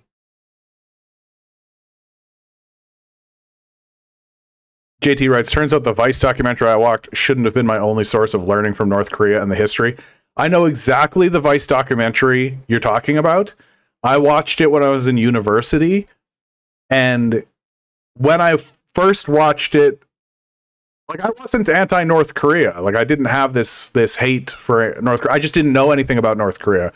I just like history. And so I saw, oh, there's this documentary from Vice. And like now I look at that documentary and I'm like, the guy that made this documentary is a total fucking asshole. What a fucking loser this guy is. Because they treated him like a prince. They really treated him with dignity and respect and really treated him like an honored guest. And the entire time he was just like, this place is so crazy. Fuck you. Fuck you, you arrogant prick. You loser. You literally are in a stadium being presented with this absolutely beautiful art form that seems to be very unique to North Korea, where they take panel boards and create gigantic pictures with it, and they all time it together with one another. And his response is like, "Oh wow, they must be enslaving people to force them to do this," instead of saying like, "Holy shit, this is cool. What a fucking cool, awesome thing that they showed you so that you could shit on it and be a dickhead. Go fuck yourself, you losers."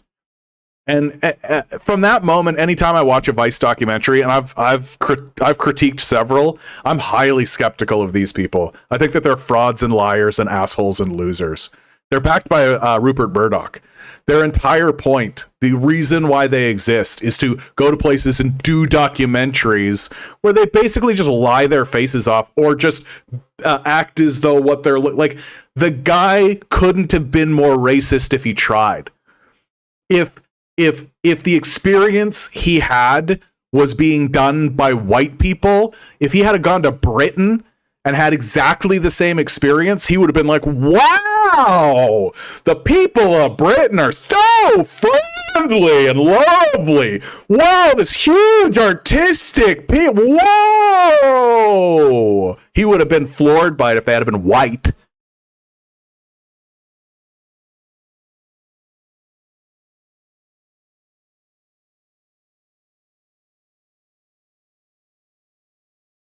Jacob writes, they also already have the highest suicide rate in the world. Yep. Students studying 15 hours a day to get into university, get a job at Samsung, and work to maximize the profits of the company. Yeah. Like, it's a golden toilet. Right? Looks pretty, still shit.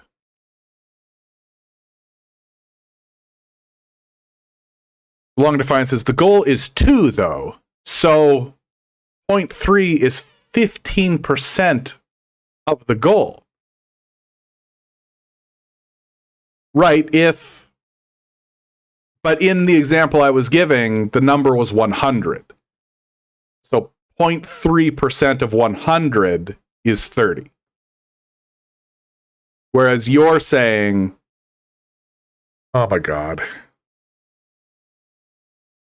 Look, it's bad. It's bad.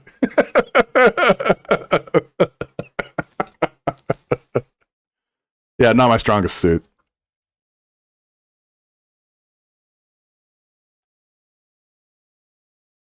JT writes, and it's such recent division and genocide for the Korean people. South and North are the same peoples. Yeah, exactly. What's so like insane is like the Korean War is called the Forgotten War. Right? The Korean, and it's because Americans have no idea that it happened. But at the same time, it's like the television show MASH, which was like internationally famous and internationally popular, was set during the Korean War. Like, it's just really wild to me. American media, when it comes to its militarism, pisses me off so much. Like, we're constantly presented with like Vietnam War veterans who have PTSD, and we're all supposed to be like sympathetic and like understanding for this PTSD riddled Vietnam War vet. But when it comes to the people that they committed atrocities against, we're supposed to treat them like they're all clear-minded, everything's completely totally fine. This is essentially my view of Cambodia. Like, everybody shits on Pol Pot and the Cambodians. And it's like, yeah, even the Chinese were criticizing Pol Pot and the Cambodians. But like, their country was leveled to the ground. Right? Like, they were carpet bombed to near extinction. And anything that flies against anything that moves. Like, yeah, so you fully understand the PTSD riddled Vietnam War vet who committed the atrocities. But the people who experienced them are just supposed to be completely clear-minded, open-sight, like, oh yes, we can't act in this kind of way. Yeah, go fuck yourself, dude. Like, you unlock an animal. War unlocks an animal. And you don't just put that genie back in the bottle. Right? You don't want your Pol Pots. Don't carpet bomb an entire country to near extinction. It's the same exact thing I say about Iran. Right? You don't want the Ayatollahs. Stop carpet bombing them. Real straightforward shit. Like, people can only progress through peace. When you like, if you bomb somebody back to the Stone Age, don't be too surprised when they act like they're in the Stone Age.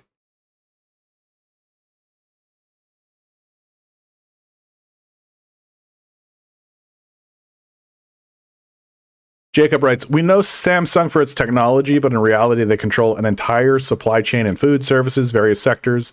LG, Hyundai, Kia as well. Yep, it's a country controlled by conglomerates. Yeah. Look, capitalism fuels itself through slavery. And there are many forms of slavery. And it's kind of in a place where it sees that direct chattel slavery is considered gauche.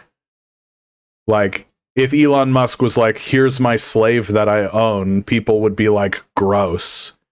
Ew. And so they have to use other forms of slavery. And I think one of the biggest propaganda successes of the capitalist system in the West is normalizing wage slavery. Like, normalizing wage slavery has been a major success for the capitalists. Just making it so everybody complies and understands. There's no pushback at all. There's absolutely like no struggle. Nobody brings it up.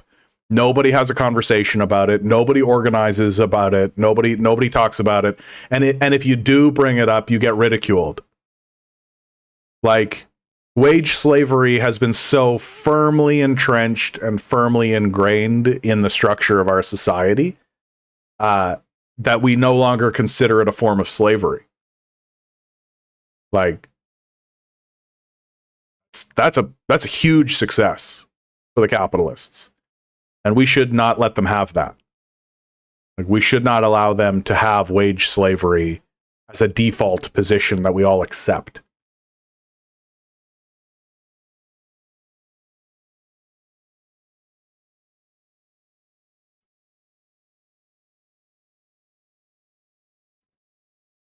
JT wrote, it took me a while to understand why North Korea revere the Kims so much, even when I was first learning. They have a solidarity that humbled me on that. I mean, the Kims are the leaders who basically rebuilt North Korea, like, it's and went through the war and ended the war. Like, it's actually a crazy story.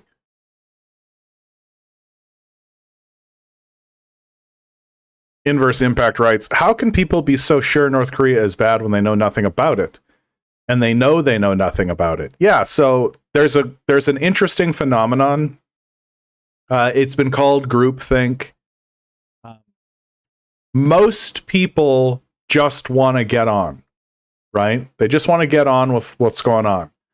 They don't have big opinions. They don't have big thoughts. They don't want to have big thoughts. And they'll tell you they don't want to have big thoughts, right? And I don't know plenty of people like this, and they're good people. They're nice, and I can't talk politics with them. They're not interested in talking politics. They're not interested in getting into any of that. They just want to grill some burgers, right? Just want to live their life, and honestly, fair enough. Like, fair enough. In many ways, I'm quite jealous of them. I'm quite jealous that there are people in the world who are just like, well, here I am. The sun is shining. What a beautiful day. I've got obstacles to overcome and opportunities ahead of me. Well, how are you doing today, friend? Well, here we go. And like, their life is just what's directly in front of them. That's nice. That's fine. That's leave them to that, right? And so when it comes to social issues, right? Lots of people are just like agreeing to agree. Just like, wow. And then when they hear contradictory positions or contradicting evidence, that makes them uncomfortable because they don't want to get caught in the middle. Most people want to be in the majority. Most people want to be on the winning side of the conversation. Even if that winning side is wrong. Right? And a real wrinkle in this is that there's a phenomenon that I observed when I went to the East Coast, back when the NDP was actually like a real party. And I would talk to people on the East Coast, and every single person on the East Coast that I spoke with was an NDP supporter. Every last one of them. But at the end of every single conversation, they all said the same thing, which is, well, yeah, but I won't vote NDP because my neighbor's voting Liberal. And so everyone was convinced that everyone else was voting Liberal, and so nobody would vote NDP because everybody thought that everybody else was voting Liberal. And there was no collective moment of like, oh, you're voting NDP. Oh, we could all vote NDP. Like, there was none of that, which is very important for the capitalist death cult to keep a cap on things. And you see this phenomenon like on the street. Like, if you saw a billboard and the billboard was just like a picture of a cat, and the slogan was "Cats are dogs," right? Objectively false. Well, a normal person won't go, "Cats are dogs, that's dumb. That's wrong." Right? Because they're concerned that the person they say that to will go, "What are you talking about? Cats are dogs." And then they're in a fight. And maybe they're in the minority now. Right? And so they're being ostracized from the larger group. And so what they'll say is, cats are dogs. What do you make of that? And so they send it over to them. And the other person thinks exactly the same thing. They don't want to go, "Cats are dogs, that's stupid," blah, blah, because the other person might go, "Well, cats are dogs." Blah, blah, blah. And now they're in the minority. Right? And so they might say something like, "Oh, cats are dogs. Well, there must be something to it. There's a billboard." And they'll look at each other and they'll be like, "Well, I guess so." And so they'll just passively accept the cats are dogs because there's a big fucking billboard in the middle of the street that says so. It's exactly what Adolf Hitler said. Or I actually think it was Goebbels that said it, but it's been attributed to Hitler, which is, you can tell, if you tell a lie loud enough and long enough, people will believe it.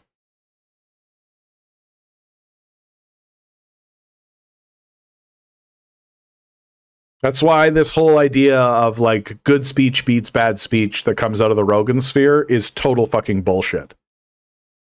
Loud speech beats quiet speech. That's what actually happens. Good speech can be drowned out by bad speech. And often is.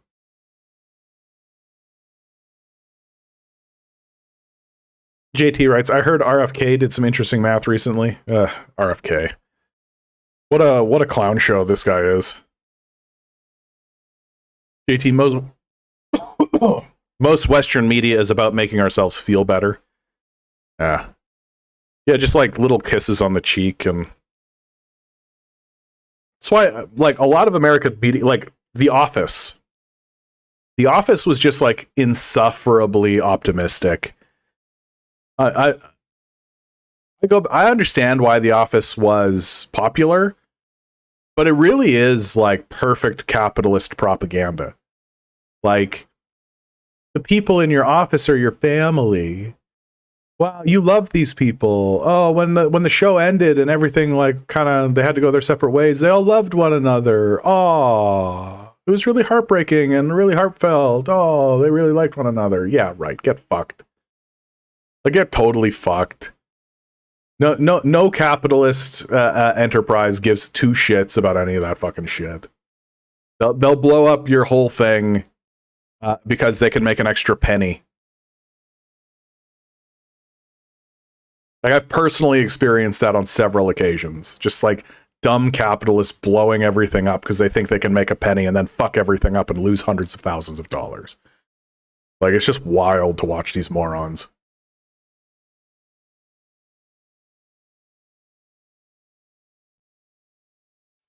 Jacob writes, South Korea has an online documentary called The Untouchable Families about the elite of conglomerates.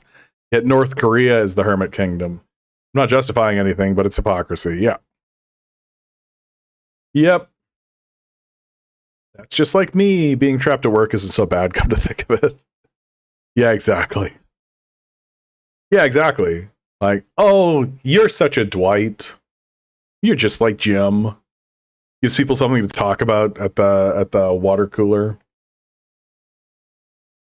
Okay. Well, and like, your boss is actually a good person. That's a really funny change from like the UK office. Like, the UK office, the boss was unabashedly a dipshit. Like, just unabashedly an unlikable person, and that was the point, right? They tried to do that in the American version, it just wasn't flying, and so they like gave Michael Scott like a heart.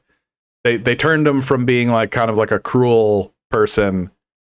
They turned him away from being a dickhead and just made him kind of a clueless idiot, which was more palatable. When the reality is like, yeah, like a lot of these guys are just cruel dickheads. Like, the best bosses I've ever had are the ones who are just like, well, here we are in this dumb situation together, so let's make the best of it. That's the best boss you'll ever find.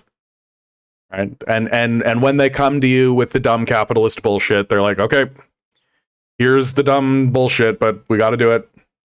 Right? Like, and that's the way to do it, as far as I'm concerned. Like, if you're trying to survive in this ridiculous situation, this absurd capitalist configuration that should be done away with. Anyhow, I'm overtime. God bless each and every one of you. Always remember, each and every one of you is a quantum being walking around in quantum energy. These billionaires are spending hundreds of billions of dollars in the hopes you'll never realize it. You'll just stay the good little commodity they need you to be. Rebel. Revolt. Repent. Good luck. We're going to need it.